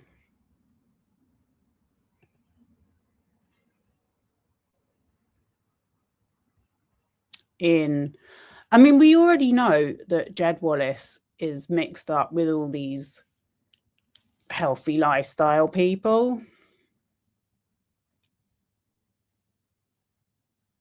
So this guy is very, very similar to his crowd. I've actually got the full Business Insider article in its original format about Jed Wallace, because I don't know how I had it somehow.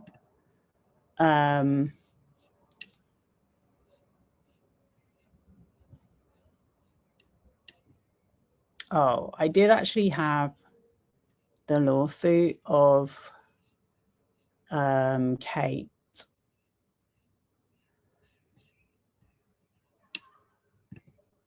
Of Kate Whiteman. So yeah, let me just quickly show you that for 1 second, because I just want you to see that they tried to discredit this woman.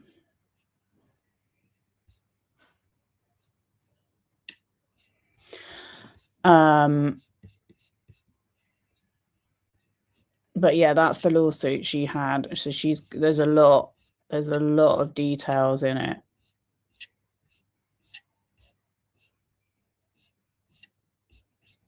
Yeah, it's not some BS. Right, let's go back to this guy. And only because I don't want to miss anything in my presentation.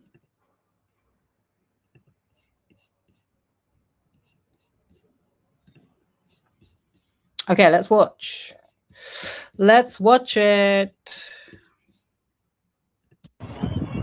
Hey everyone, it's Darren here on the Santa Monica Pier as Darren Kavanoki is making one of his stops here as he's just starting his run across America, where he is running on average 50 miles a day. So we at Superlife and myself and my team are helping him stay healthy, fit, and also eternally awesome. And we will be helping him along the way. Stay tuned as we follow his journey for the next 3 months. Hey everyone, it's Darren here on the Santa Monica Pier as Darren Kavanoki is making one of his stops here as he's just... I couldn't stop it. So yeah, basically Darren Kavanoki is going on this run. This was 8 years ago, by the way. So around the same time that Melissa Nathan was meeting up with Jeffrey Epstein.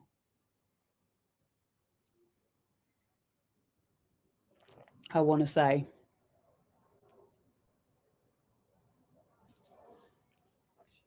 Melissa Nathan really does represent the worst men. Yeah, it's over for her. It's over for her. And this is not just representing the worst men. This is literally being responsible for smear campaigns against women that are dead.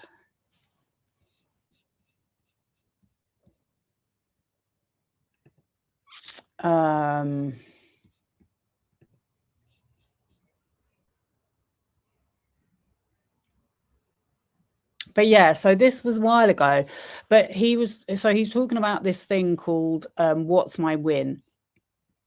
And it was this, like, as he just said, it was this guy, Darren Kavanoki, doing a run and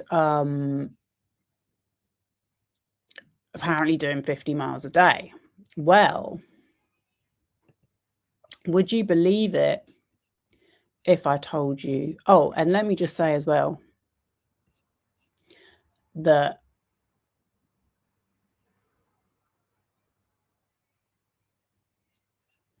you know what I meant to say? Sorry, I'm getting confused. I'm not getting confused. I just forgot to mention that this project, this trading APX update influencers delegation ambassador network trading APX. So this was like they were launching a blockchain kind of social media site that they wanted people to upload pictures to, and they would get coin payments with presumably their coin. There's Zac Efron again. So it ceased to be in existence, but these were some of the people that they had got signed up. But what I noticed was the one girl that they said, so they wanted people to post pictures like this. And then the idea was that you would earn money from posting your pictures. You would earn like not Bitcoin, but like a form of currency. But yeah, these were the kind of people that they had apparently got signed on.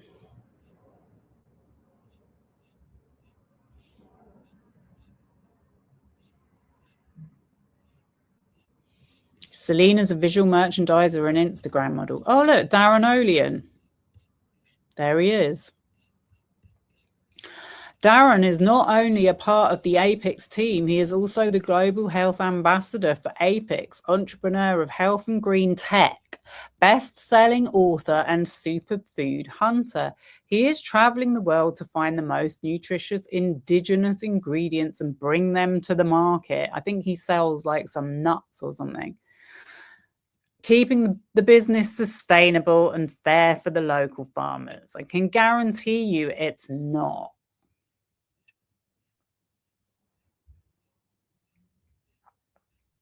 So these are all their ambassadors.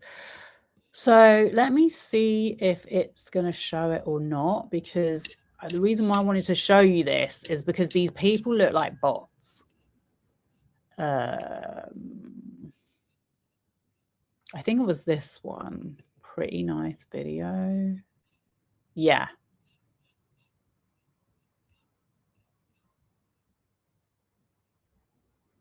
It's showing it, yeah. So pretty nice video. I love hiking nature and good mystery conspiracy. Music make the world go round. 1,367 followers. Joined January 2018. Active 6 years ago. Okay, so she gave up in 2020. Only in the darkness can you see the stars. There is currently a lot going on in the world, and you're probably wondering why I don't talk about it. I don't like to focus my energy on something about she doesn't want to focus on negative things, negativity. Watch the video below to learn more about our upcoming announcement and major future plans for Apex. First, some thoughts about the picture, then 3 facts about me. Use the hashtag, my 3 facts for your next post. What you read has more influence on you and your personality than you might like.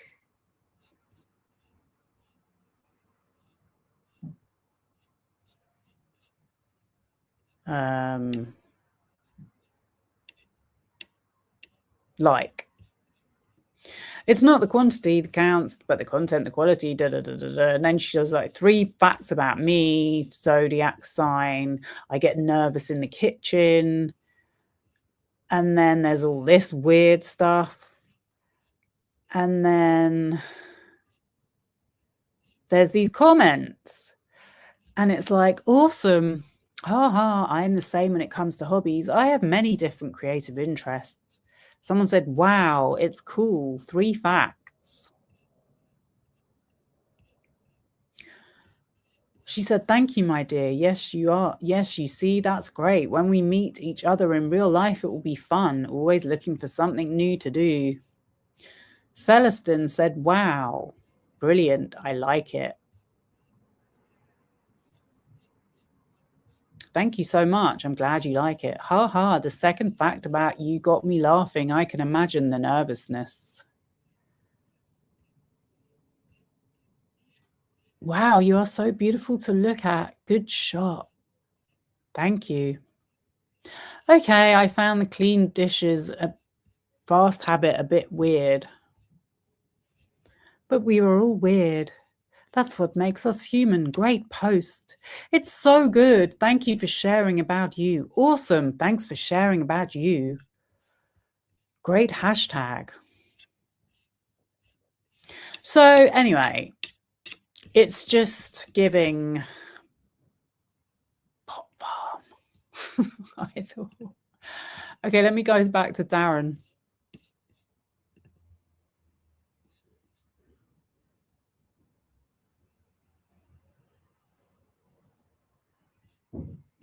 not saying he's a scammer or anything. But this guy was doing this run. And so when you actually looked up What's My Win, there was people saying, have you been seeing this What's My Win thing? Because I don't think he's actually running. He's actually using a bike, and he's traveling around with this huge tour bus with his brand name on the side of it. But anyway, would it surprise you to learn that Darren Kavinoky is, guess whose client?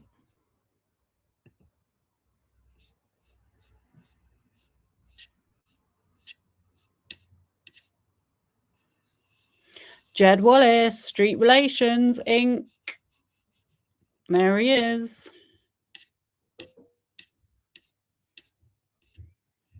This is a press release from Jed Wallace, Street Relations, Inc. from May 3rd, 2017.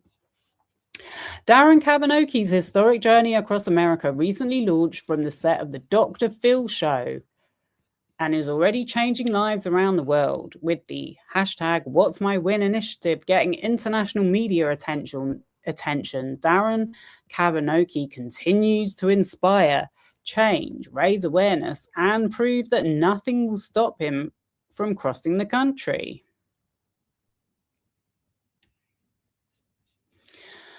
Golden Image Enterprises, none of these links exist anymore, by the way. None of Jed Wallace's previously launched products exist. None of the websites exist, I should say. They're all dead. The team behind Darren Kavinoky's inspirational journey across the United States announced today that entrepreneur and founder of 1-800-NO-CUFFS, Darren Kavinoky, I'm just going to show you his Twitter, which has 564,000 followers. Trial attorney representing SA victims. Record-setting settlement versus UCLA. McGrath Kavinoky LLP is now accepting cases. Re Dr. Barry Brock / Caesars. That's his Twitter profile.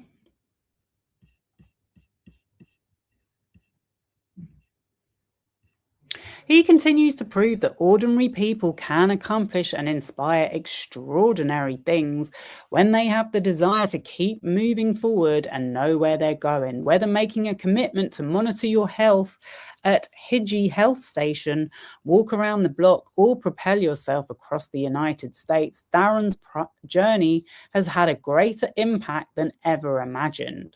Launching from the legendary stage of the Dr. Phil show on April 21st, 2017,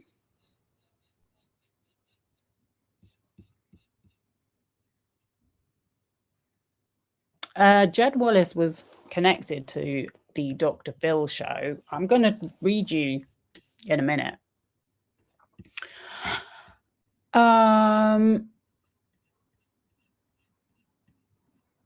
His running partner, Kyle Gaffney, and crew set off on a truly extraordinary journey from the Pacific Ocean to New York City with the support of incredible sponsors and extensive media attention.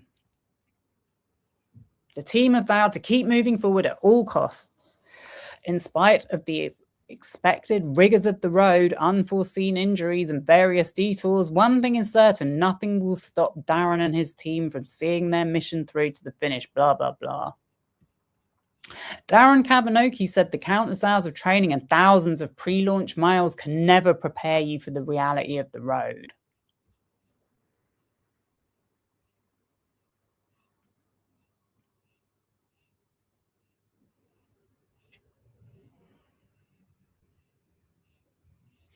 Okay, so about Darren Kavinoky.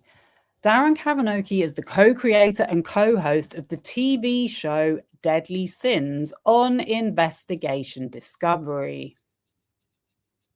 You know what else was on Investigation Discovery? The TV show about Bam Margera called The Curious Case of. Another little connection. He is the founder of 1-800-NO-CUFFS, the Kavanoky law firm, and is known as an award-winning criminal defense attorney. The American Trial Lawyers Association has named him one of the top 100 trial lawyers in California each year since 2007. Los Angeles Magazine has identified Darren as a super lawyer every year since 2010.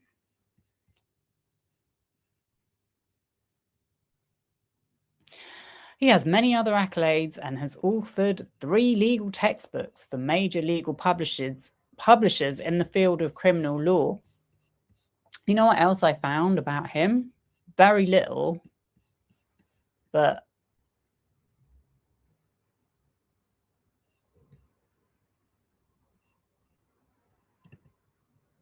a really old post on Reddit again from 13 years ago. That's what he used to look like then. Doesn't look like that now. The profound misogyny of a popular defense of SH.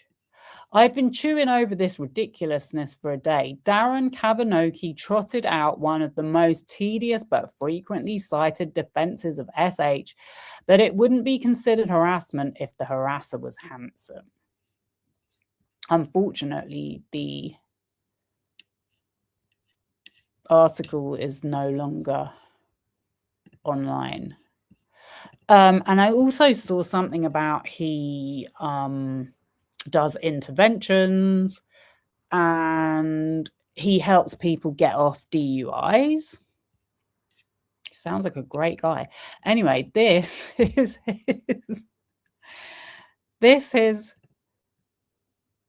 his website. Oh, I think it might even show it there. So it looks like he hasn't updated it for a long time.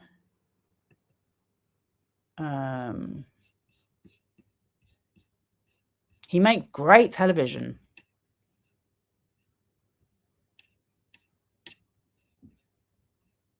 Rapidly becoming the face of Investigation Discovery Network. Okay, here's his show reel.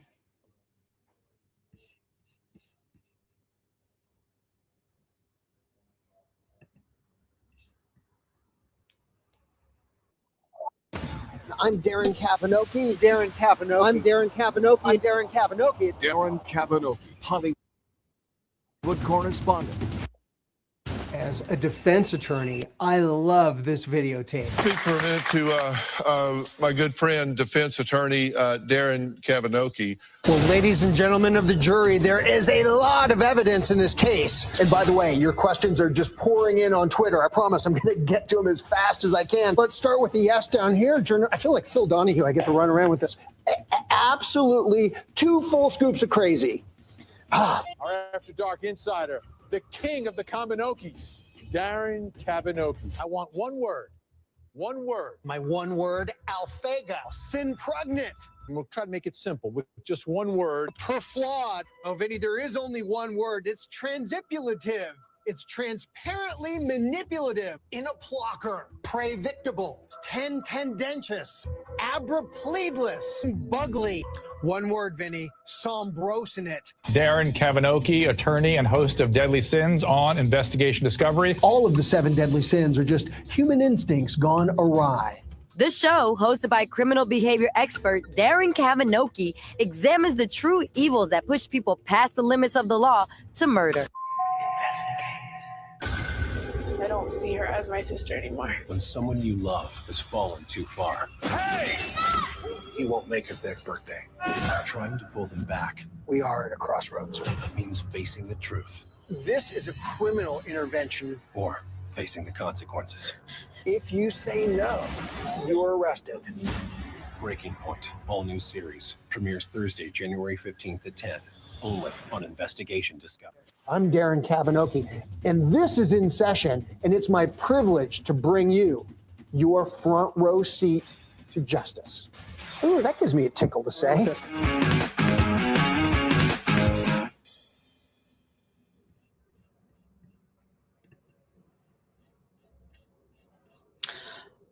Yeah, so that's Darren Kavanaugh.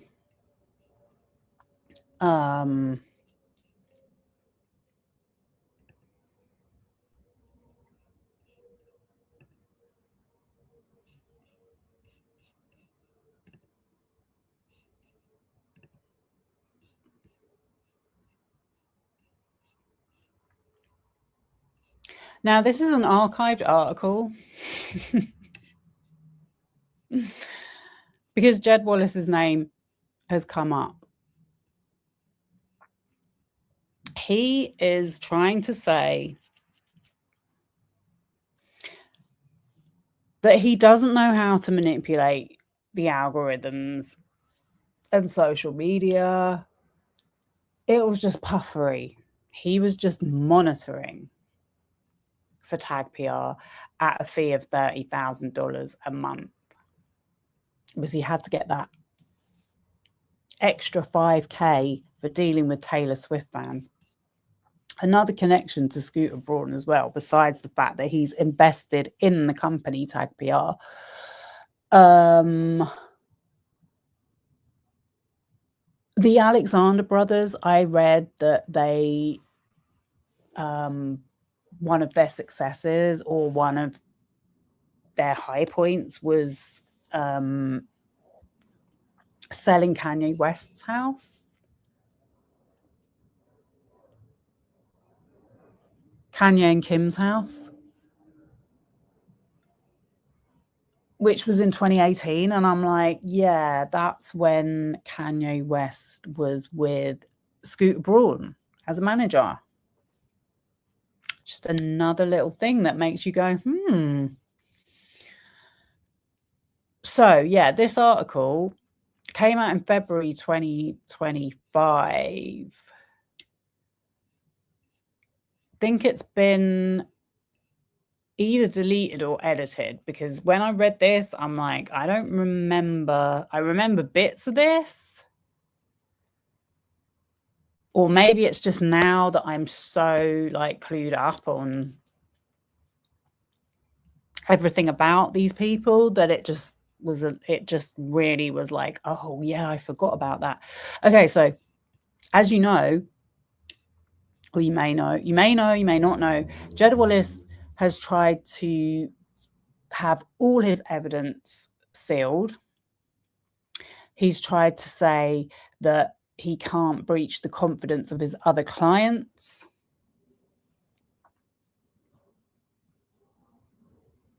And that he didn't participate in a smear campaign. Brian Friedman has been sending emails threatening journalists that have written about him. Like Gary Bohm, is it? Okay, but this article said a little-known Texas crisis consultant, Jed Wallace, on Tuesday sued Blake Lively for defamation, saying that she had caused him millions of dollars in reputation and emotional harm. Well, I actually covered that lawsuit, and it got dismissed.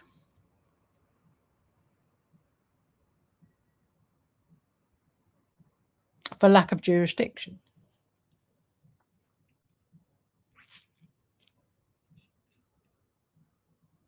Wallace owns a PR firm called Street Relations and has cultivated a certain mystique among his peers. On his LinkedIn page, which is no longer available, the crisis guru describes himself as a hired gun with a proprietary formula for defining artists and trends.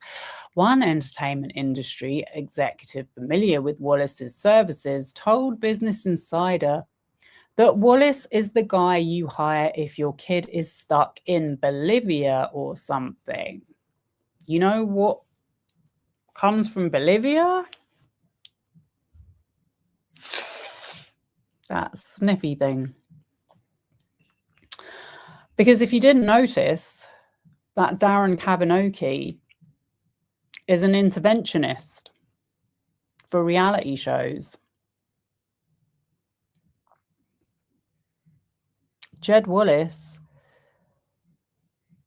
was a PR representative for Heather Hayes, which is an interventionist brokering service that also worked on reality shows.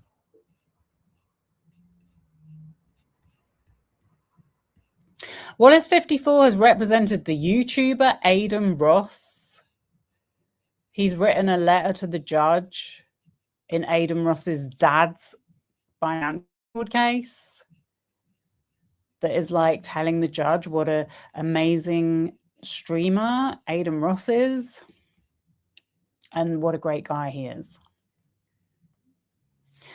Paramount Pictures and Hamilton Souther, a self-described shaman and ayahuasca ceremony guide who offers life coaching services for CEOs and celebrities. I watched a video about someone that went on his, I don't know what it's like I guess it's a retreat. It was pretty scary. It was pretty dark. That Hamilton Souther guy. In a 2021 lawsuit filed by Margera, the star of MTV's Jackass, against Paramount Pictures, Margera said that Wallace, who had no medical training or credentials, oversaw an inhumane substance abuse treatment program that included requiring Margera to take medication during daily FaceTime calls with Wallace. Wallace denied those allegations and the suit was settled in 2022. Well, what we found out was that the production company for this film, Jackass, Dickhouse Productions, Brian Friedman was their lawyer. In December, the New York Times published an explosive story detailing Lively's claims that Baldoni's team deployed a social manipulation plan to destroy her reputation. The story cited a civil rights complaint filed by Lively and thousands of pages of text messages and emails. In turn, Baldoni, his publicists, and Wallace filed a libel lawsuit against the Times, denying the allegations and accusing the paper of cherry-picking and altering private messages to deliberately mislead readers. Chip Babcock, a partner in the Texas law firm Jackson Walker, who represents Wallace and has previously represented Oprah Winfrey, told BI that Mr. Wallace has never participated in a smear campaign against Blake Lively, and to suggest otherwise would be false and defamatory. Except it wasn't, because his case for defamation got dismissed. The Times has said they plan to vigorously defend against the lawsuit. In his lawsuit against Lively, Wallace said the actor sowed confusion in the press by naming him as a defendant in her civil rights complaint, but not in her lawsuit, which she filed 10 days later. I don't think she sowed confusion. I think it's all tracking. Everything she alleged is tracking for us. And this guy, he's had so much opportunity to come out and show that what she said, or what was stated, what was shown, it's not even what she said, it was what was stated, what we saw evidence of. And there's been a whole load of new evidence coming out. There's even a voice note transcript from him showing he did exactly what he's denying. There's even messages about what hashtag should we use. On the exact same day he took to Reddit.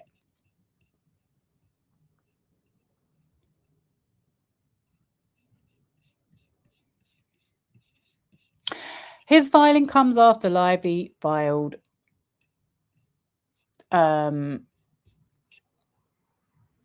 a petition in Texas state court on January 21st requesting Wallace be deposed about the nature of his work with Baldoni. That petition was withdrawn the same day Wallace filed his suit. Brian Friedman, a Hollywood attorney representing Baldoni's team and Wallace in their lawsuit against the Times, called Wallace a do-gooder. Jed Wallace helps with real-life human crisis, trauma, mental health concerns, addiction issues, and personal safety issues, Brian Friedman wrote in an email to Business Insider. You know what they do on those intervention reality shows? They literally leave alcohol or money lying around for those people to make it look really bad.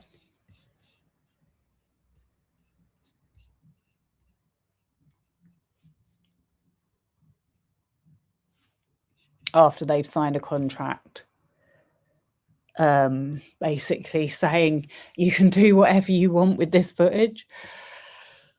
Seemingly insurmountable situations are Wallace's speciality, Freeman added. When good humans are fighting to save themselves, their families, or people they love, he wrote, that is when people engage Jed to assess, monitor, and help them strategize. The problem is they're not good humans. None of these people are good humans. Jake and Logan Paul, their little sidekick buddy who gave him a shout out, Mike Magic, I don't know how to say his second name. Justin Baldoni, that Darren Kovanocki guy, that Darren Olean, Aidan Ross. Good people. Good humans, sorry. Wallace's firm has no website. His name appears in archives of the student newspaper at Fordham University, where he played football in the late 80s and 90s and still holds the record for fifth longest punt. So I think there is a Jed Wallace website and a YouTube page and a Twitter account, and I think they share some of these backlinks to these other websites that people are talking about that have appeared in the Stephanie Jones versus all these people lawsuit. She says she's got 10 John Does lined up, ready to show us how they came into existence. Wallace moved to Los Angeles in the mid-1990s, attending acting classes at the Beverly Hills Playhouse and working at a restaurant on Montana Avenue. A person who knew him at the time said, eventually he landed in public relations. Between 2004 and 2006, multiple press releases indicate he worked for MPH-PR, owned by Mike Hiles, whose clients included the advertising agency RMD Entertainment Group and Bertra Systems. So Bertra Systems is a virtual weapon training simulation system that they sold to the army. It creates training simulators for law enforcement and the military. Media runs in Wallace's family. His father, Roger, who died in 2021, was a communications professor at the University of Scranton and taught classes in radio production. Wallace started Street Relations in 2007. Over the years, he amassed a diverse client list, including Travis Allen, a California State Assembly candidate, and Dr. David Alessi, a Beverly Hills plastic surgeon. Wallace has also represented a number of substance abuse recovery groups. These are people that profit out of addiction, by the way. And these rehab centers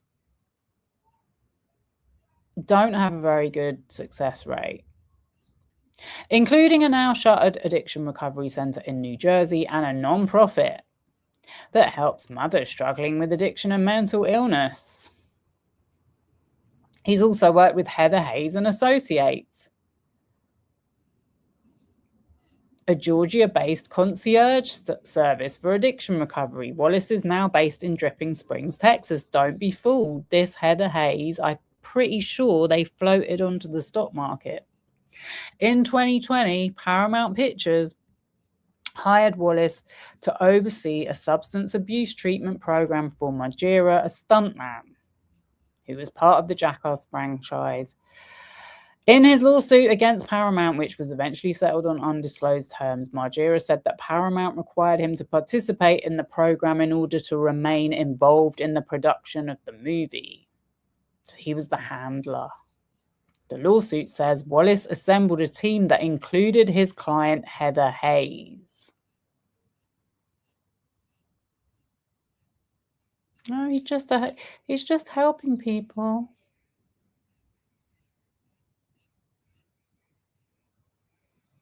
Oh yeah, he did acting classes at the Beverly Hills Playhouse.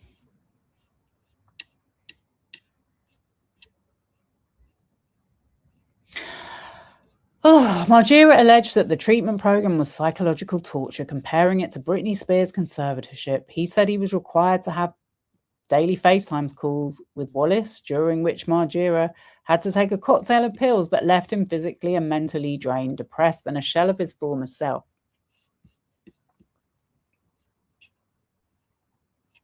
At the time, Margera believed that Wallace had, these facts are disputed, but I'm just reading out what it says.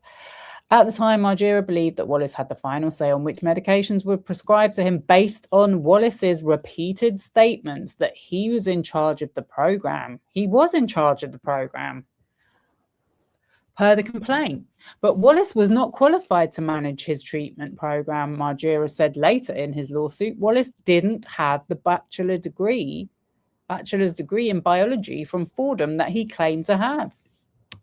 That's true. In a supplemental declaration, Wallace called the suggestion that he had lied offensive and irresponsible. It wasn't a lie. I mean, sorry. You did lie, though. Jed Wallace did lie.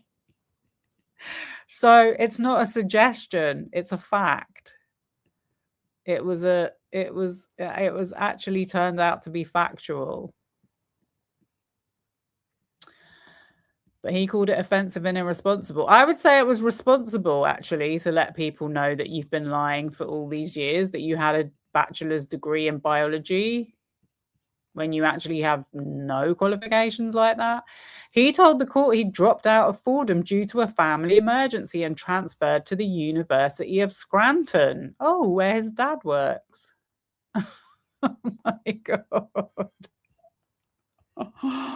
His understanding, he said, was that he had fulfilled Fordham's graduation requirements. Fordham confirmed to Business Insider that Wallace attended between 1989 and 1993, but did not graduate. In an affidavit, Wallace said he had more than 17 years of experience working in the substance abuse and behavioral health fields and had worked with treatment centers, first responders, and law enforcement to create treatment programs. He said he'd also worked at a crisis and wellness as a crisis and wellness consultant on hundreds of cases, including for celebrities and movie studios. I am often brought in on cases, Wallace wrote, where previous treatment and recovery attempts have failed. I don't know if any of you have heard of Lima Yevremovich, but this is pretty much what she did. I haven't seen anyone talking about Jed Wallace the same way they talked about Lima Yevremovich. Lively's lawsuit says Wallace was retained by the agency group PR firm, which was founded by Melissa Nathan in 2024. and represents clients including Drake, Johnny Depp, and Hybe America, an entertainment company run by Scooter Braun. Nathan, whom Baldoni hired as a crisis publicist after negative rumors started swirling around the movie, was working alongside the director's longtime publicist Jennifer Abel, who's now being sued. In an August 6th text message to Abel and Baldoni's business partner Jamie Heath, Melissa Nathan provided quotes for two unnamed digital teams that she said she'd used in the past, according to Lively's suit. The services included a website to discuss full Reddit, full social account takedowns, full social crisis team on hand for anything, as well as starting threads of theories and social fan engagement to help change narrative.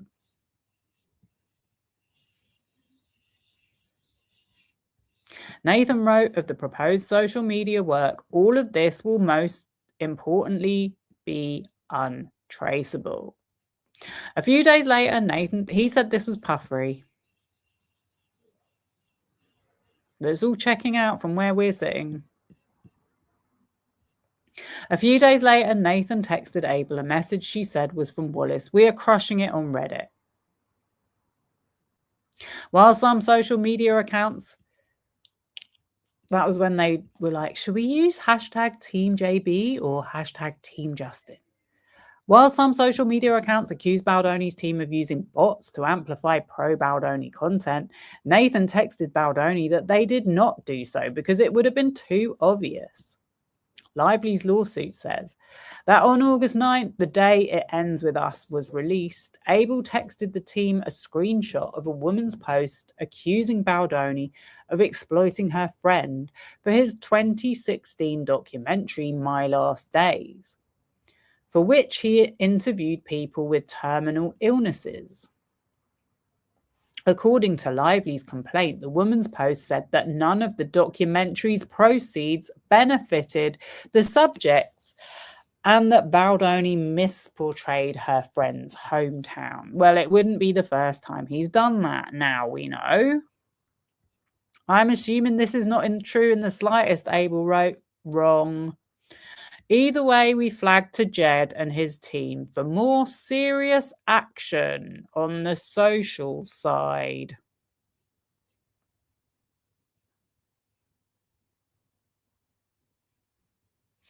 Later that month, according to Lively's lawsuit, an employee of Nathan's firm texted Abel and Nathan, let us chat to Jed as well on this, about another negative post circulating about Baldoni. So what they're talking about there, we've actually seen that post now. It's a TikTok video that's been posted on the Pro Baldoni website, funnily enough. And she's saying that he came to her college and he wanted her to walk back to his hotel room with him, and his assistant, which is interesting because the fact that she mentions the assistant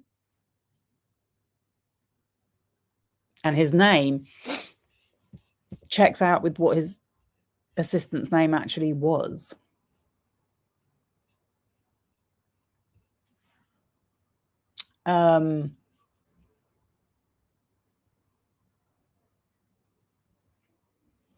Yeah, and then he gave her some weird hug or something. I mean, the thing is, why did they have to chat to Jed about getting rid of it if there was nothing in it?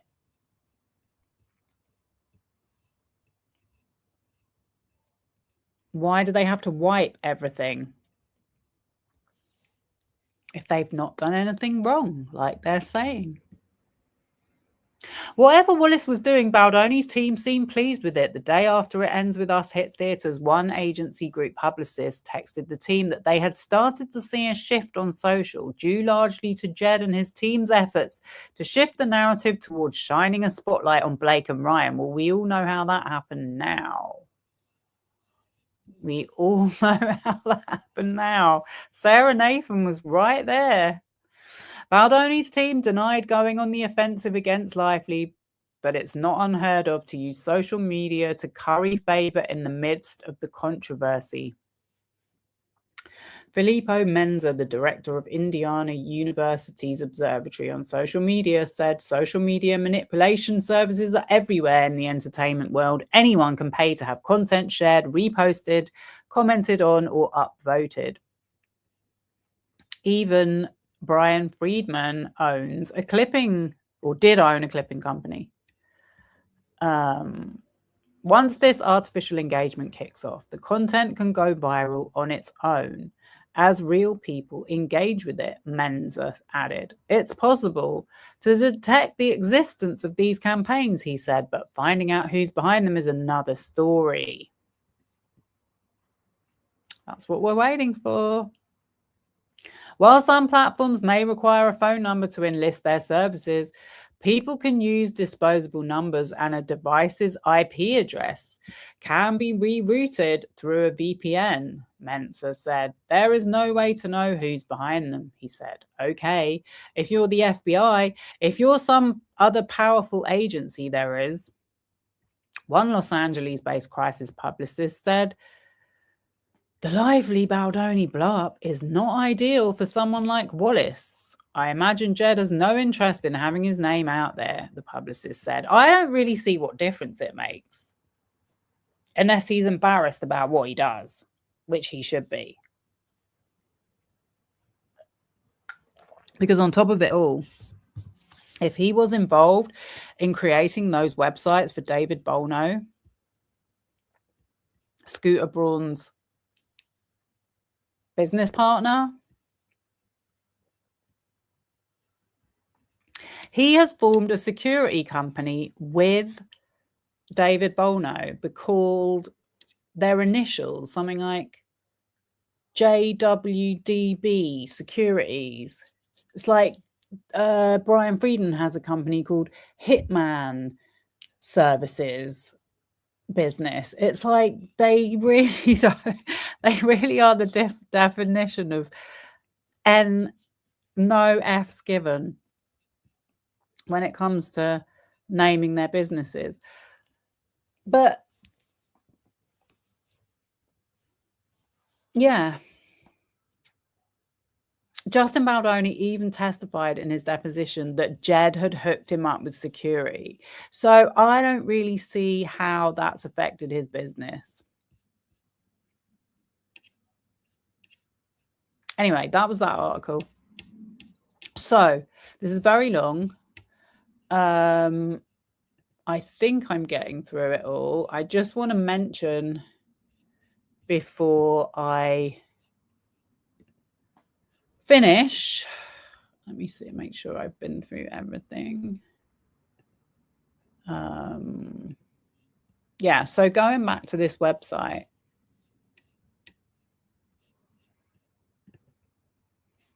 this is the website that we think he helped bring into existence.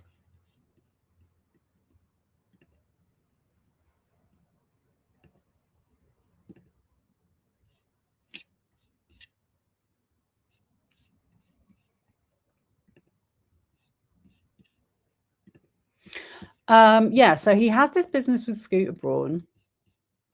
Scooter Braun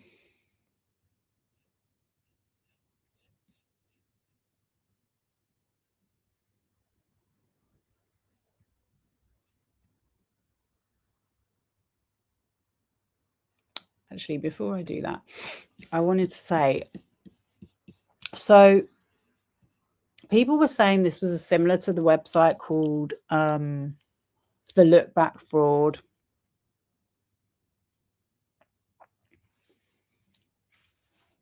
Lookbackfraud.com, which is, all of these websites have been removed, but you can trace these backlinks, which is like it's kind of like online spamming services. So you can buy them and they link to other websites. So so they show up in search results and stuff. So you get these random appearances in search results. But yeah, so going back to the look back fraud, so we've done quite a lot of deep dives into whether Brian Friedman was behind them or not, because what's weird about it is there's this guy called Joe Dunn, who is one of these he is a debarred attorney and former senator in California,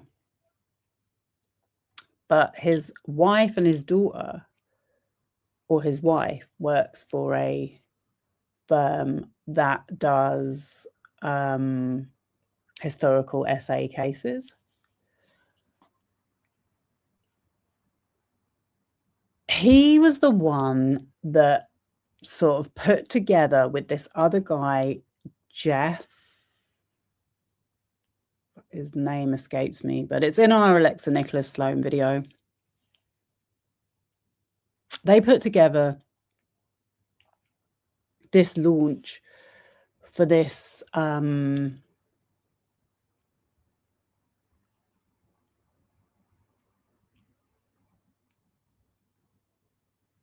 survivors organization. They wanted to attract clients that wanted to sue people for SA.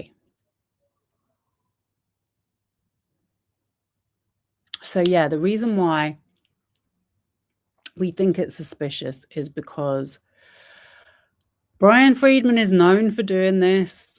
He is in partnership with, well, not in partnership with, but he works very closely. He has a business relationship with Mark Geragos, who represents Joe Dunn.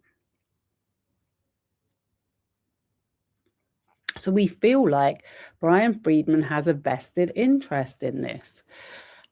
And it's also really weird that Alexa Nicholas hasn't made any more videos talking about her involvement, because she said she was going to, and nothing's come out. The thing about Alexa Nicholas is the techniques that they use to smear people is what she did to her ex. That's why it's odd that she claimed to be a victim of Brian Friedman. But anyway, we're not going to talk too much about that tonight. I was just going to quickly mention before I go that there was this website. Well, yeah, it was a website. There was this case in 2021. Scooter Braun hit with $200 million lawsuit over failed private equity fund. Oh, another thing about that look back fraud website, is that Shelley August is featured on it, and she was friends with Scooter Braun. I'll go as far as to say that. She said that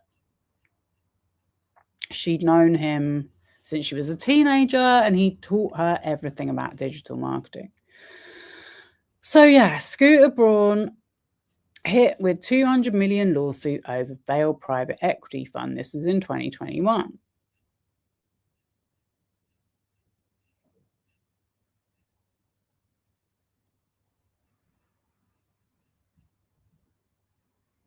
A quote from Scooter Braun's complaint has been added at the request of Scooter Braun's attorney, Larry Stein. Larry Stein represented Drake, by the way.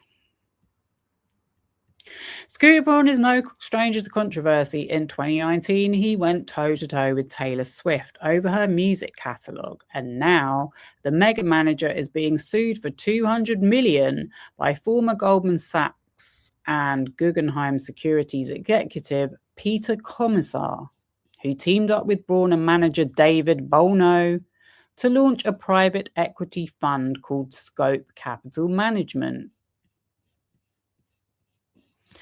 Commissar's complaint claims fraud. I'm telling you, this David Bono guy has got a history of fraudulent claims against him. Investment fraud. Breach of fiduciary duty and breach of contract. States that in 2016 he was recruited by Braun and Bono to help launch Scope. According to Commissar, Braun promised he would raise between $500 million and $700 million from close friends like Jimmy Iovine, David Geffen, who he called his godfather, and Haim Saban. Commissar said that was a failure. When it came to fundraising, Braun turned out to be a sheep in wolf clothing, ultimately admitting to Commissar that despite his bravado, asking people to invest made him uncomfortable. And he therefore, I can't imagine anything making Scooter Braun feel uncomfortable. And he therefore refused to fully engage in the fundraising efforts. In other words, as Commissar ultimately found out when Braun pulled out entirely, Braun had never intended to be fully engaged, as he had promised Commissar he would, the complaint states. Commissar also alleges that Braun asked Commissar to burn the bridges with former employers as a condition of forming Scope. This guy worked for Goldman Sachs.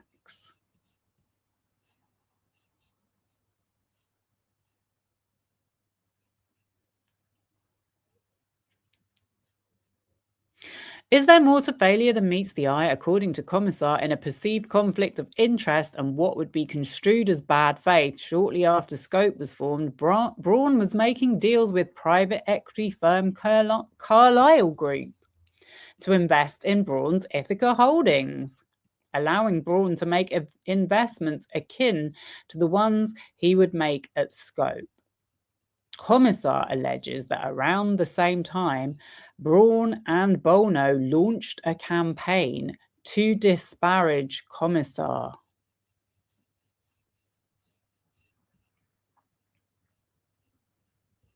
So basically, what Commissar is saying is they did embezzlement and they hired him to get money for themselves. Meanwhile, they're looking after their own business, which is a conflict of interest.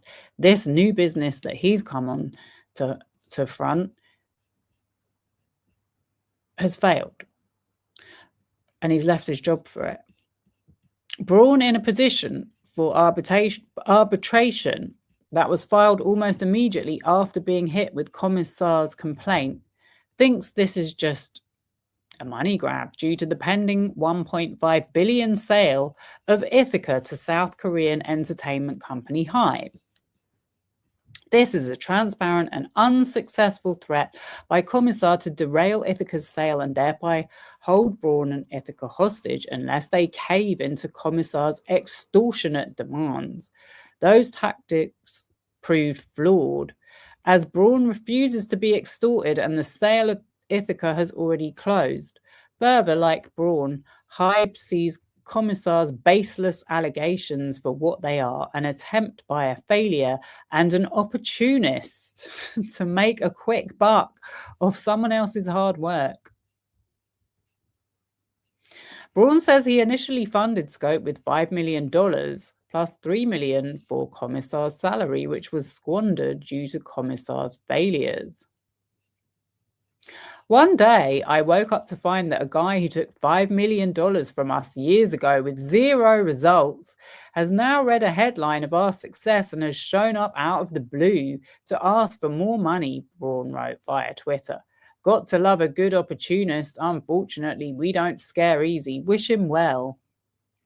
If Braun made certain promises, which Commissar says he can prove, and Braun was indeed double dealing with Carlyle, then Braun and Bono might very well find themselves on the losing end of the lawsuit.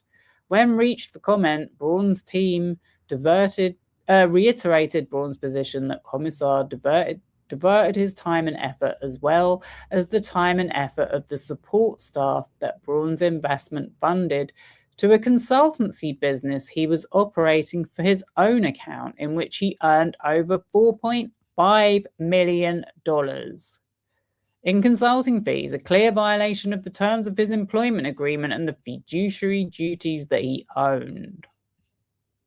Well, this article is very biased towards Scooter Braun.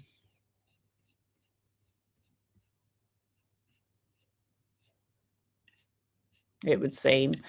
But I'm not too sure what actually happened in that case. I do know that Commissar alleges that there was a website set up and social media accounts to make him look bad.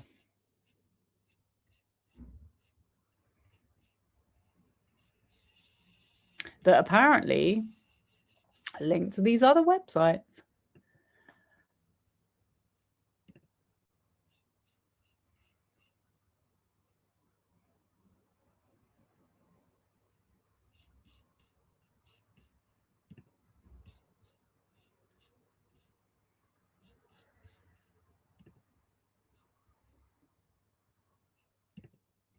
I'm still here. Sorry, I'm just seeing where I'm going to go next.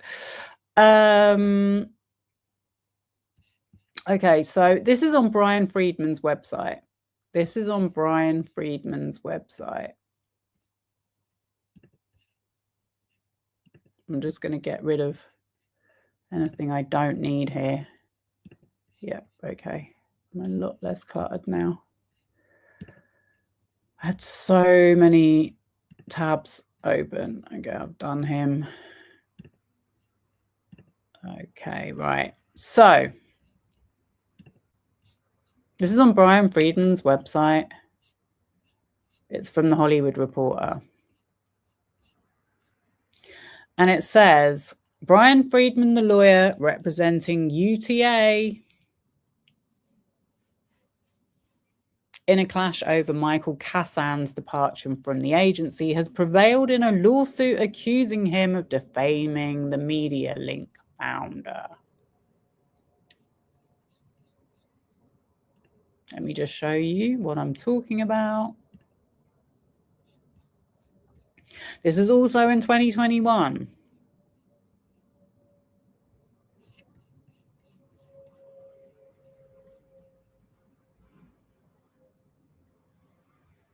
UTA bulks up with 125 million purchase of Media Link. Strategic advisory firm CEO becomes partner.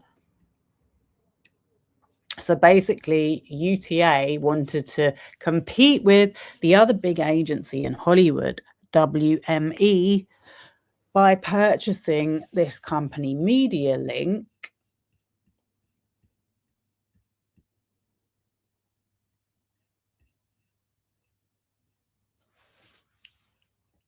And it didn't turn out too well because the owner of Media Link, Michael Kassan,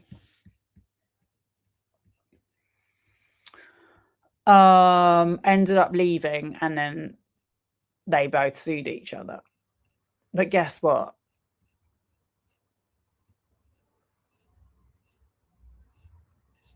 There was a website.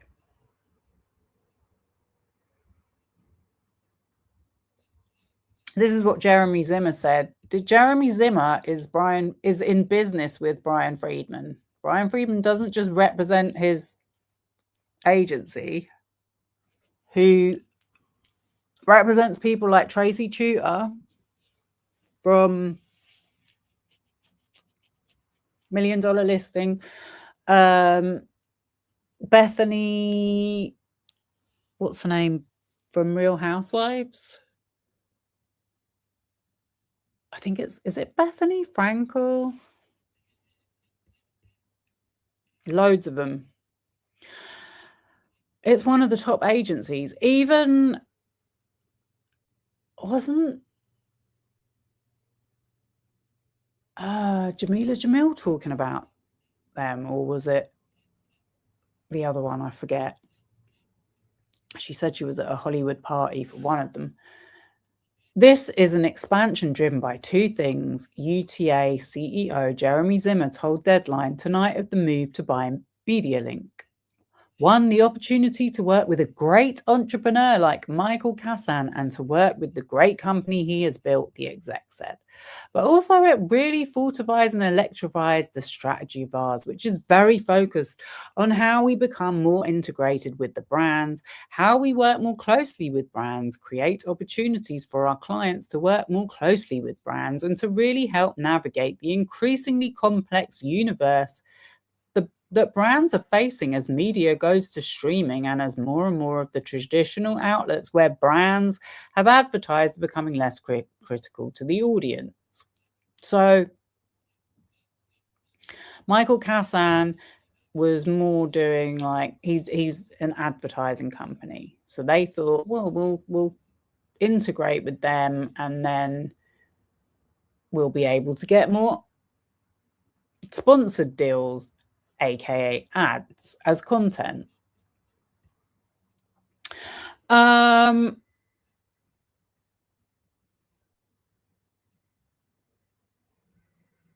just want to go back to this article on Brian Friedman's website because, okay, so they fell out.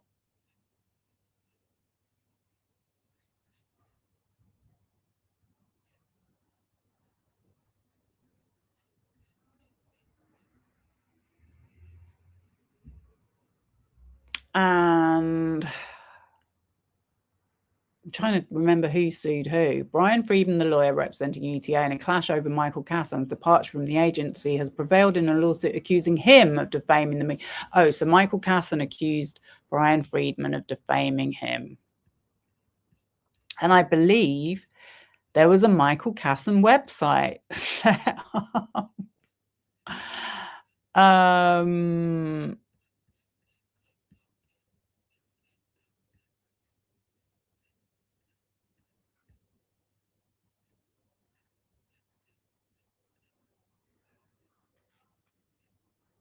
And it said something about it somewhere, but I can't remember.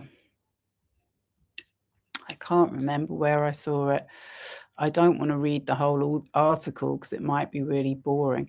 Sanford Michaelman, a lawyer for Kassan, said in a statement, Friedman's defense was that everyone knows he blusters and is not truthful, therefore proving our point. He is unable to stop Mr. Kassan from competing, and now he's unable to tarnish his client reputation. The lawsuit was an offshoot of a legal dispute that erupted in March. Oh, that's why Friedman's posted it, because he won this bit. He's such a muppet.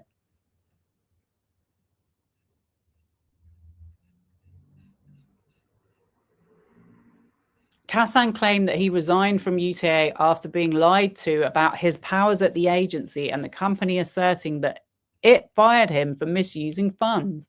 In an arbitration action initiated by Kassan against UTA, this is the funny part. In an arbitration action initiated by Kassan against UTA, naming Chief Executive Jeremy Zimmer, he alleged that UTA fraudulently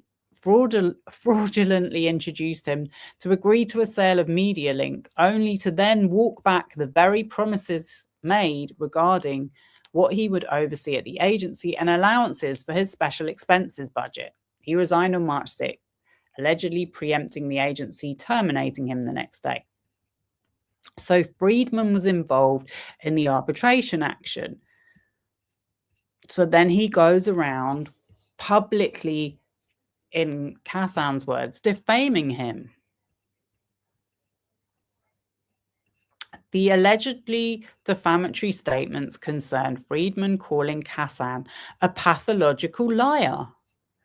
The court concluded that Kassan's defamation claims fail as a matter of law and have no probability of success because Friedman's comments can't be understood as anything other than a non-actionable statement of opinion. It's just really funny because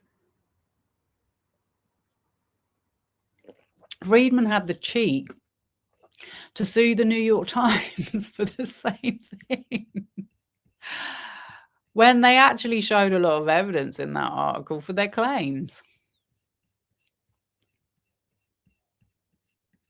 Critical to the judge's analysis was the statements were made in a highly publicized, contentious dispute between Kassan and UTA involving mudslinging in both directions. The context is critical, Murphy said, because it shows that the statement was made in an adversarial setting and heated dispute, wherein the participants were expected to use epithets and hyperbole, which an average reader would not take as fact.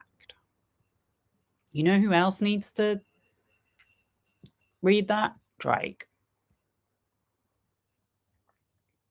Last week, Kassan prevailed in a bid to move to arbitration a lawsuit from UTA looking to block him from setting up a new venture after his exit from the agency. He is expected to appear at Cannes Lion next month. So they were trying to stop him from doing another business, just like in the Scooter Braun case. It's just crazy how many people in this industry just sue each other over dumb stuff. But yeah, what I noticed was, I think this is why I was going to show, was there's this guy called Puck Matthew Belloni. He's come up in the Lively Baldoni suit because he's Team Friedman. And he hates Stephanie Jones for some reason. Maybe because she has some integrity. I don't know. That's just a guess. But yeah, so I noticed that he'd written this article which said Zimmer versus Kassan, complete lies and M&A gone bad. I spoke to the warring UTA and Media Link executives to get to the bottom of the ugly legal mess, why the acquisition failed, and figure out if or when Kassan will next be choppering back to the Crossette, whatever that means.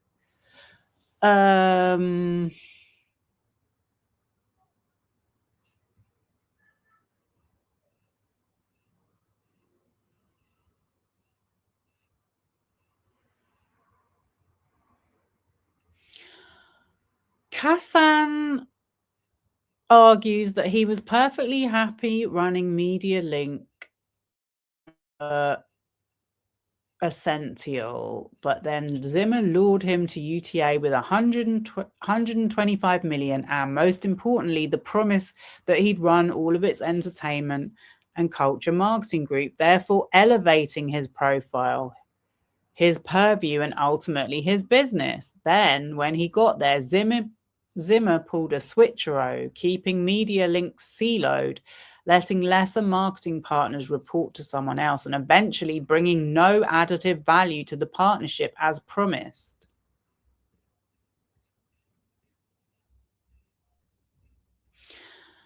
That seems strange. UTA fueled by private equity cash. That part. And insecurity after watching Ari Emanuel and Brian Lord. Ari Emanuel from WME. Turn WME and CAA into much more than just talent agencies, has been on a growth spurt by acquiring nearly 20 companies in the past decade. Why would Zimmer intentionally sabotage a company he paid 9 figures to acquire? And if Kassan did play inappropriate games with Media Link funds, as UTA claims, was unearthed by a Skadden investigation, that's grounds for termination.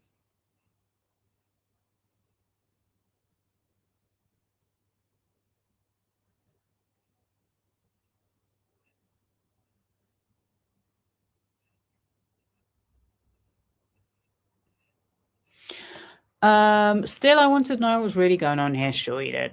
They filed suit in Superior Court rather than the private jams venue called for in Cassan's contract, a familiar tactic when the goal is to publicly smear and embarrass. It worked.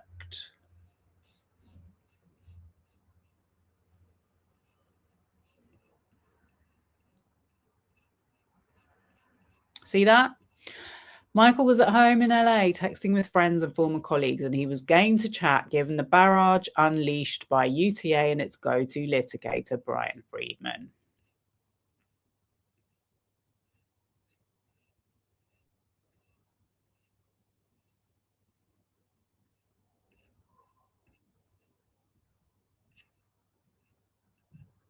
Kassan continued, maybe I should have known this before, but Jeremy has not done a good job on integration of anything. And I was warned, but I was already in the door when I was warned. Very interesting.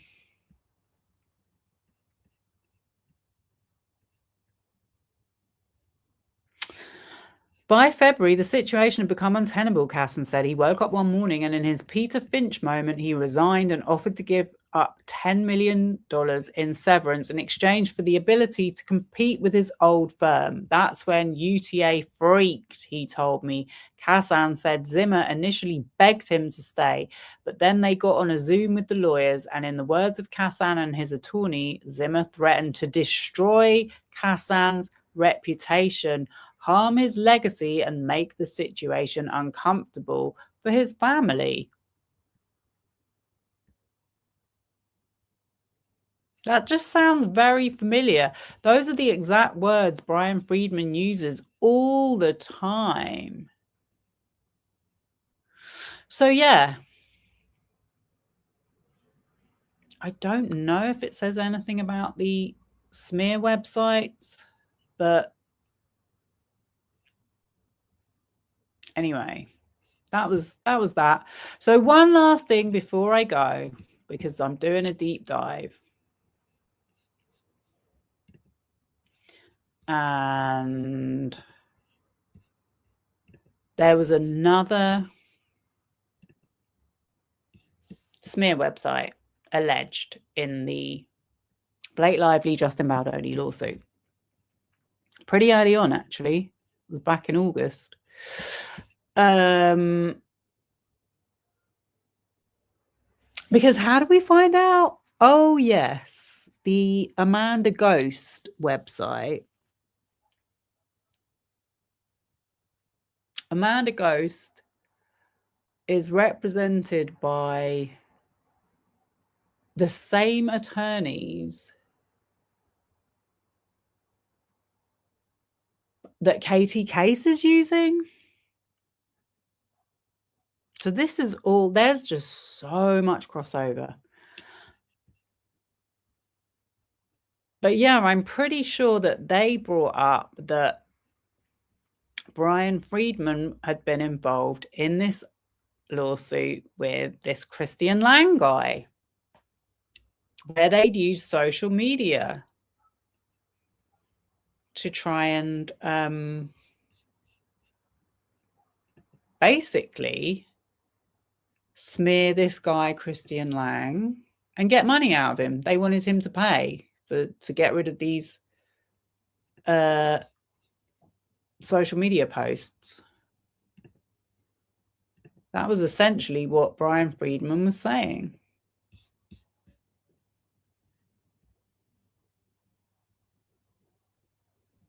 Yeah, because no, that was it. Prior Cashman. Prior Cashman was hired by Amanda Ghost because she wanted to know who was behind the websites that were set up in her lawsuit against Rebel Wilson.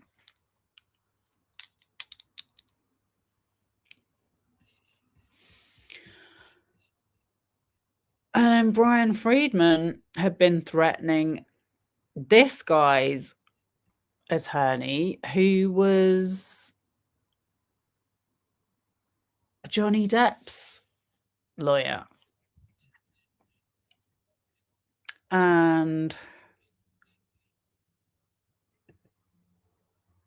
Brian Friedman, in this case, was representing his ex-girlfriend.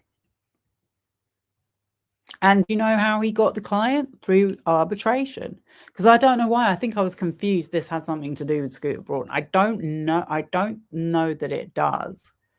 It's got something to do with financial trading.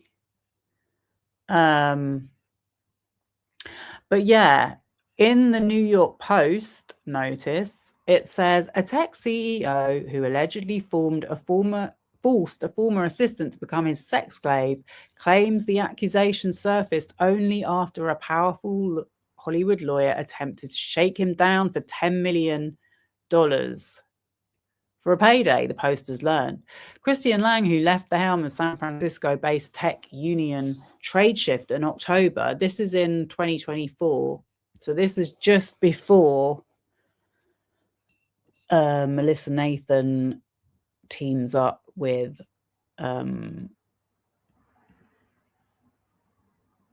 Jed and Brian. But I'm pretty sure she's been working with both of them separately for a while, at least since 2019. Christian Lang, who left the helm of San Francisco-based tech unicorn Tradeshift in October over allegations of serious assault and harassment, claims in an explosive countersuit that a month earlier he was getting threatening text messages from Brian Friedman, a Los Angeles attorney whose celebrity clients include ex-CNN host Don Lemon, who just got arrested yesterday, and reality TV star Bethany Frankel. There it is. I have been asked by a major media outlet if you would appear to explain your side of the story this week in conjunction with the claims being filed, Friedman told Lang in a September 4th text message, according to the countersuit filed in the U.S. Northern District state of California. That's him. He does look like a really geeky tech guy. Anyway,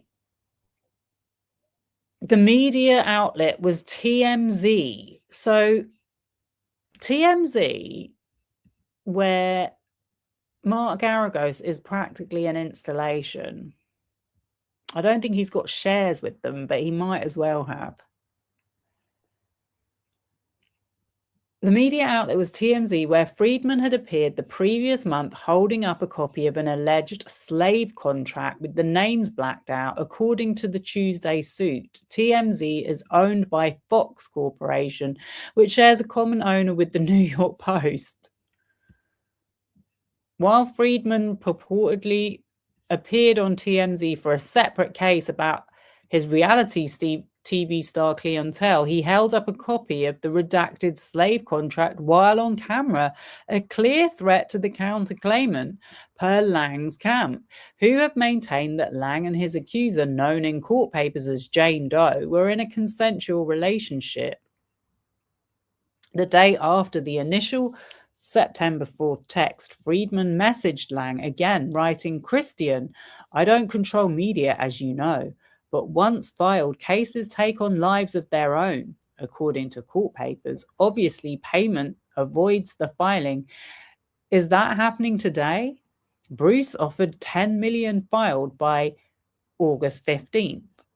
Let me know if you want to avoid this much more difficult, as our papers are ready to go," Friedman added, according to the screenshots.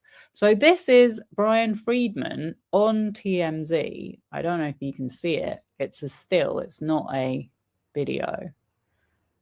And it says, attorney Brian Friedman joined us on TMZ Live Friday, breaking down the allegations being made against whatever that says. And while he has about 15 people interested in the case, he says hundreds will come forward. I don't know whatever happened to that. But you can see he's holding here this thing saying slave contract. So this guy is saying that's the paperwork he's using against him.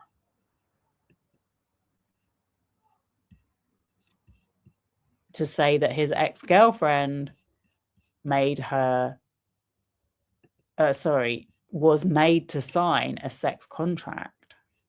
And now he's holding it up on TMZ as some kind of a threat.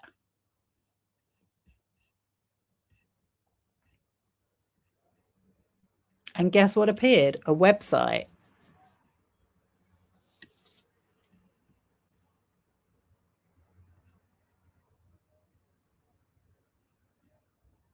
And a social media account. However, what Christian Lang says is that his girlfriend is behind the social media account, his ex-girlfriend, and that she met Brian Friedman through the arbitration process.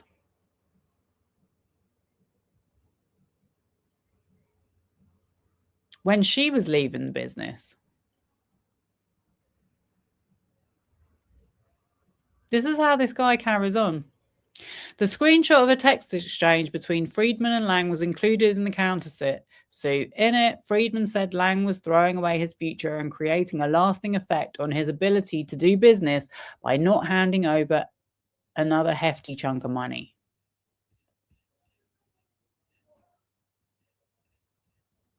Tradeshift told the Post on Monday that over a year later, on September 1st, 2023, Mr. Lang was dismissed for gross misconduct on multiple grounds. He has also resigned from the Tradeshift board.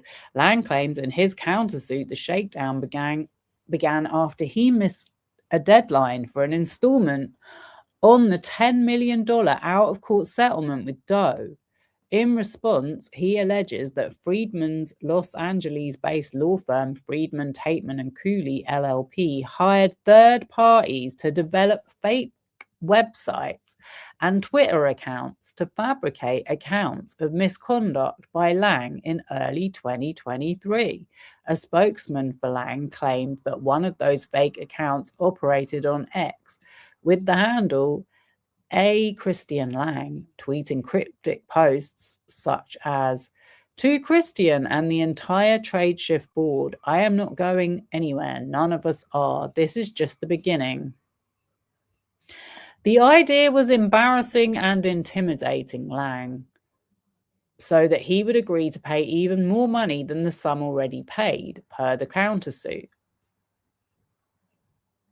Doe's shocking lawsuit filed in December claimed the depraved slave contract required her to always be sexually available for her master when he needs sex and to never refuse him sex even when not wearing the day collar, according to an alleged copy of the contract filed with her suit.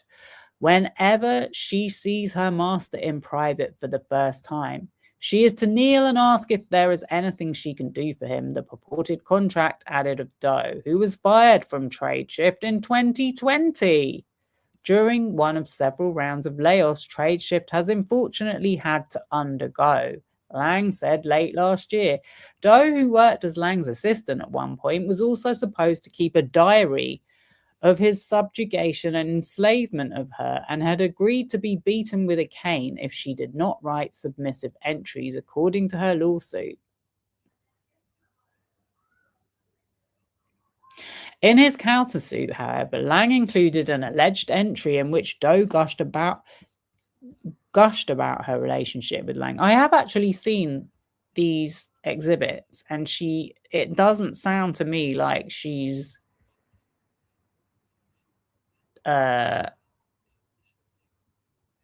enslaved. The way she writes it, I actually couldn't understand what was the point of it.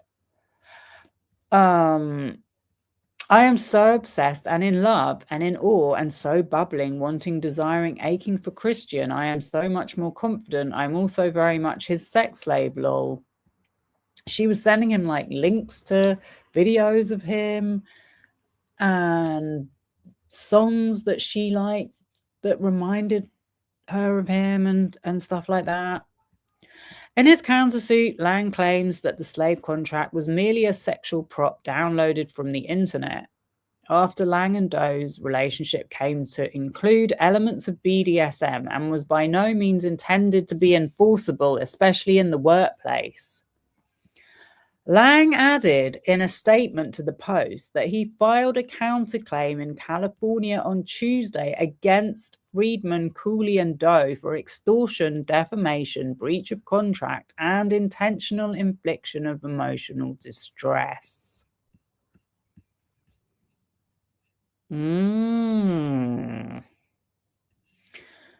This is actually an excerpt from what she wrote.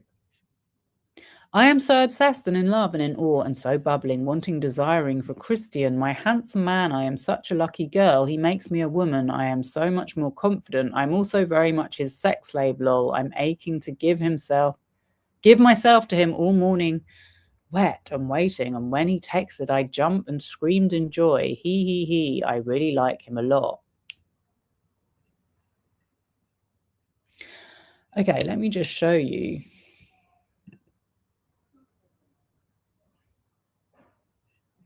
This is the actual lawsuit.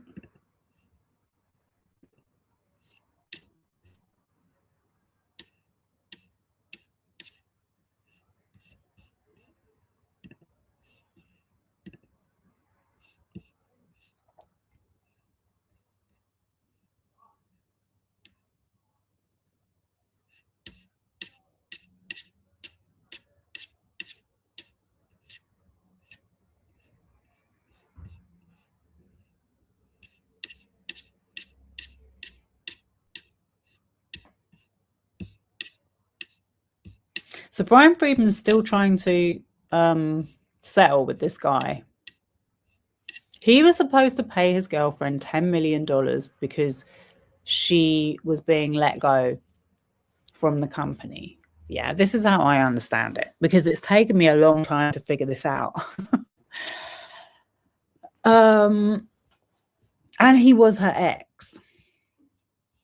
And they had apparently done some cosplaying. And so somehow Brian Friedman is involved, and he's now saying that the $10 million was a payment because she didn't fulfill her contract as a sex slave. And so in order to get this guy to pay, which I believe is because he doesn't have the money, because he's literally saying to Friedman, I do not have the money. Like, I need to get those websites removed if you want me to make more money, because it's kind of not doing my reputation any favors. But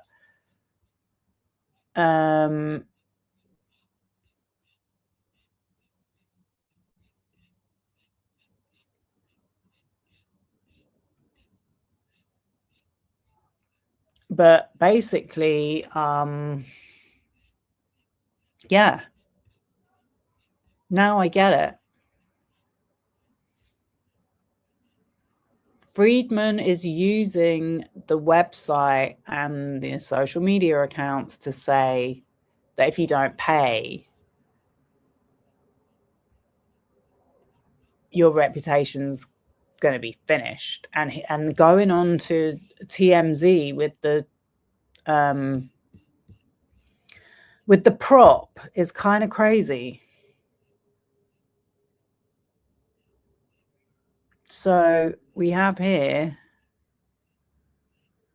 I'm not going to read all of it, but in light of potential media attention from Doe and Friedman while the HSBC deal was pending, so TradeShift was being bought out by HSBC, and this girl was supposed to get some money as a leaving payoff. And now it's been turned into this like sexual thing. Friedman immediately contacted Lang via text message stating that a major media outlet was ready to interview Lang about the allegations and referencing Lang throwing away his future. Lang responded that he would have a new attorney reach out to Friedman, but emphasized that media attention would not be helpful. Friedman continued to communicate directly with Lang, stating that a $10 million payment would prevent a filing and avoid media attention. But he was already going to pay her $10 million anyway. Lang explained that he had no assets. Friedman persisted, stating the situation would have lasting impact on Lang's ability to do business and causing him permanent destruction. Later, Friedman counseled Lang to take action against TradeShift to secure resources for both Lang and Doe declaration of Nicholas Lauber. At some point, lawyer defendants approached Diana Smith to see if she would be interested in making claims against Lang. Declaration of Diana Smith. Miles Cooley revealed to Smith in a WhatsApp message a progress report from a social media consultant hired by lawyer defendants. Was it Jed Wallace or was it sourced intelligence? The consultant under their direction had created a Twitter account posing as a character claiming to be a victim of sexual abuse allegedly perpetrated by Lang. This account posted numerous statements about Lang, his termination from TradeShift, and the slave contract. The Twitter account engaged with numerous articles about TradeShift, repeating its fictional allegations against Lang. Subsequently, on October 10th, 2023, TradeShift issued a press release stating that Lang had been terminated due to allegations of sexual misconduct. The Twitter account encouraged others to come forward and urged social medias to contact Friedman. This sounds like client farming. Like all of those other lawyers that I have mentioned, the social media consultant also mentioned plans to troll TradeShift friendly forums on Reddit and to create a website with ad buys targeting Lang. The consultant stated that the intent was to F this guy up, referring to Lang. Lang alerted Friedman to the Twitter account, but Friedman denied any knowledge of the account. Subsequently, in December 23, Friedman filed the initial complaint in this matter on behalf of Doe. In doing so, Friedman failed to properly redact Smith's name, that's his other ex-girlfriend, from the original complaint, thereby publicizing it.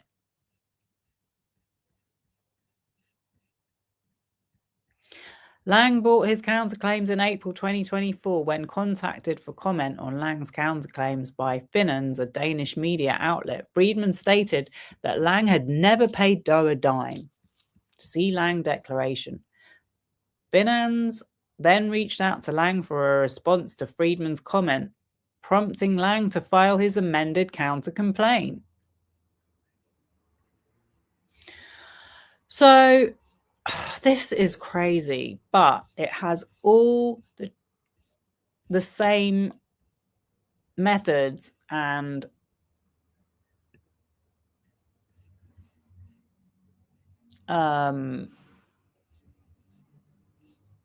tactics that we've seen being used that's tracing back to them. There's a couple of exhibits from this lawsuit.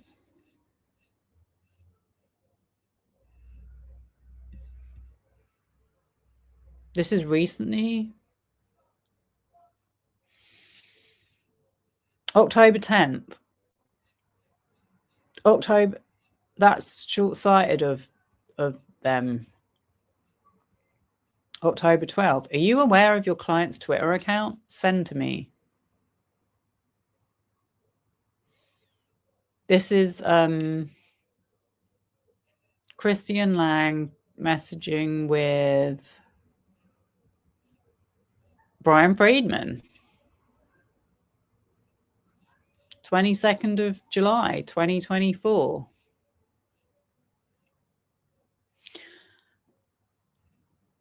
That's the Twitter account. I can show you it in a minute. He said that can only be one person's account, and you know it, even her writing style. Anyways, this is what triggered the stupidity from TradeShift. My name has already been dragged now. Brian says, since you're sending me it, obviously I am just seeing it. Which of my clients? That's the last message. But earlier, Brian was making him offers, saying we'll take 1 million shares depending on liquidity and timing. He said, I have no guarantees on either liquidity or timing. It's all in an SPV, but I will trade TradeShift stock for both bundle deal. This is where he's saying, look, that's short-sighted of them.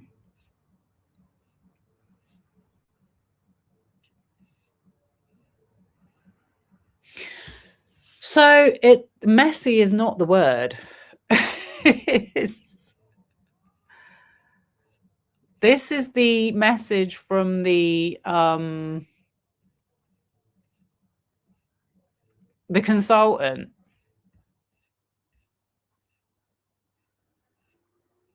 This is the message from the social media consultant. Does it sound like Jed? Actually, it does. It actually does. They are building out an infrastructure, apparently, but don't know much more than that. That's totally how he talks. He talks about building out an infrastructure. Update, retrade shift campaign. Pass this along from our specialist. Sure thing. Here you go, sir. So the Christian Lang Twitter account has followed a bunch of TradeShift employees, board members, and companies that have invested in TradeShift, as well as some female SA specialists. It's made some posts about finding my voice and interacting with several of the SA people. I had something in draft that calls out Christian directly, but you asked me to hold because I want to intimate that his investors knew. I'd like to know if I can also mention contacting Friedman more if that's still to be held back. The website was acquired. We just need to get content for what you want to exist and can start marketing that. When the website exists, that's when I think it will make sense to troll the TradeShift friendly subreddits and maybe come up with a meme about Christian. The final step, when there's a potential court case, we can do the social network ad buys on his name to the website. Social network ad buys on his name. See that? We talk budget whenever, but this guy is a scumbag, so we will apply your discount and work on fumes to F this guy up, but it's all in motion. Only wants to help good humans, Jed Wallace. It couldn't be him. Okay, I think I'm going to wrap up.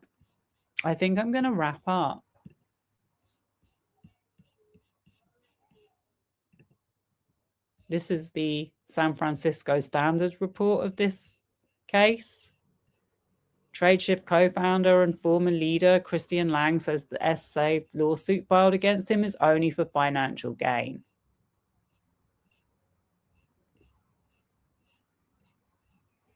This is the photos of the contract.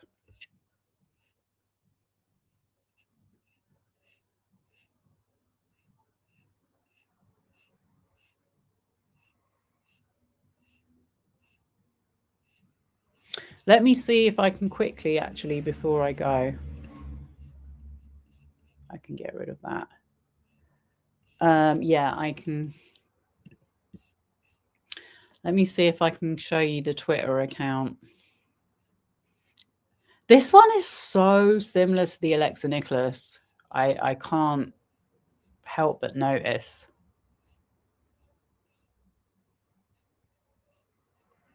The fact of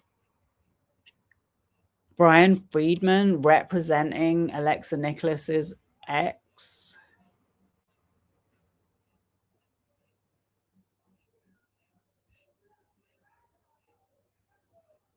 There we go.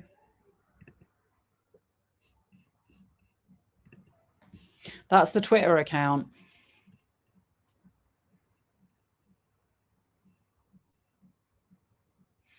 Not Christian Lang, parody account for Christian Lang, although there's nothing funny about the serious abuses which this account will be documenting. #abuse.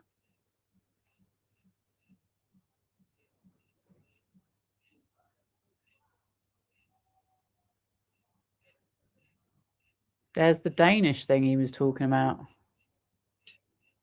Wow, this is really how they operate. This is really how they operate.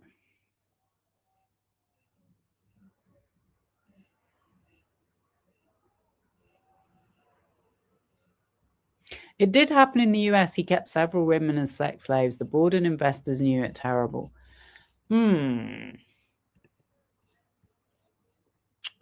Anyone else come forward as a sex slave? Right, guys. I'm going to wrap it up. It's been a very long one, as usual. But I think I've shown a lot. So I hope you all enjoyed it.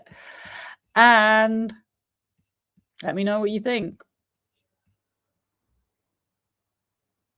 I will see you all in the next one.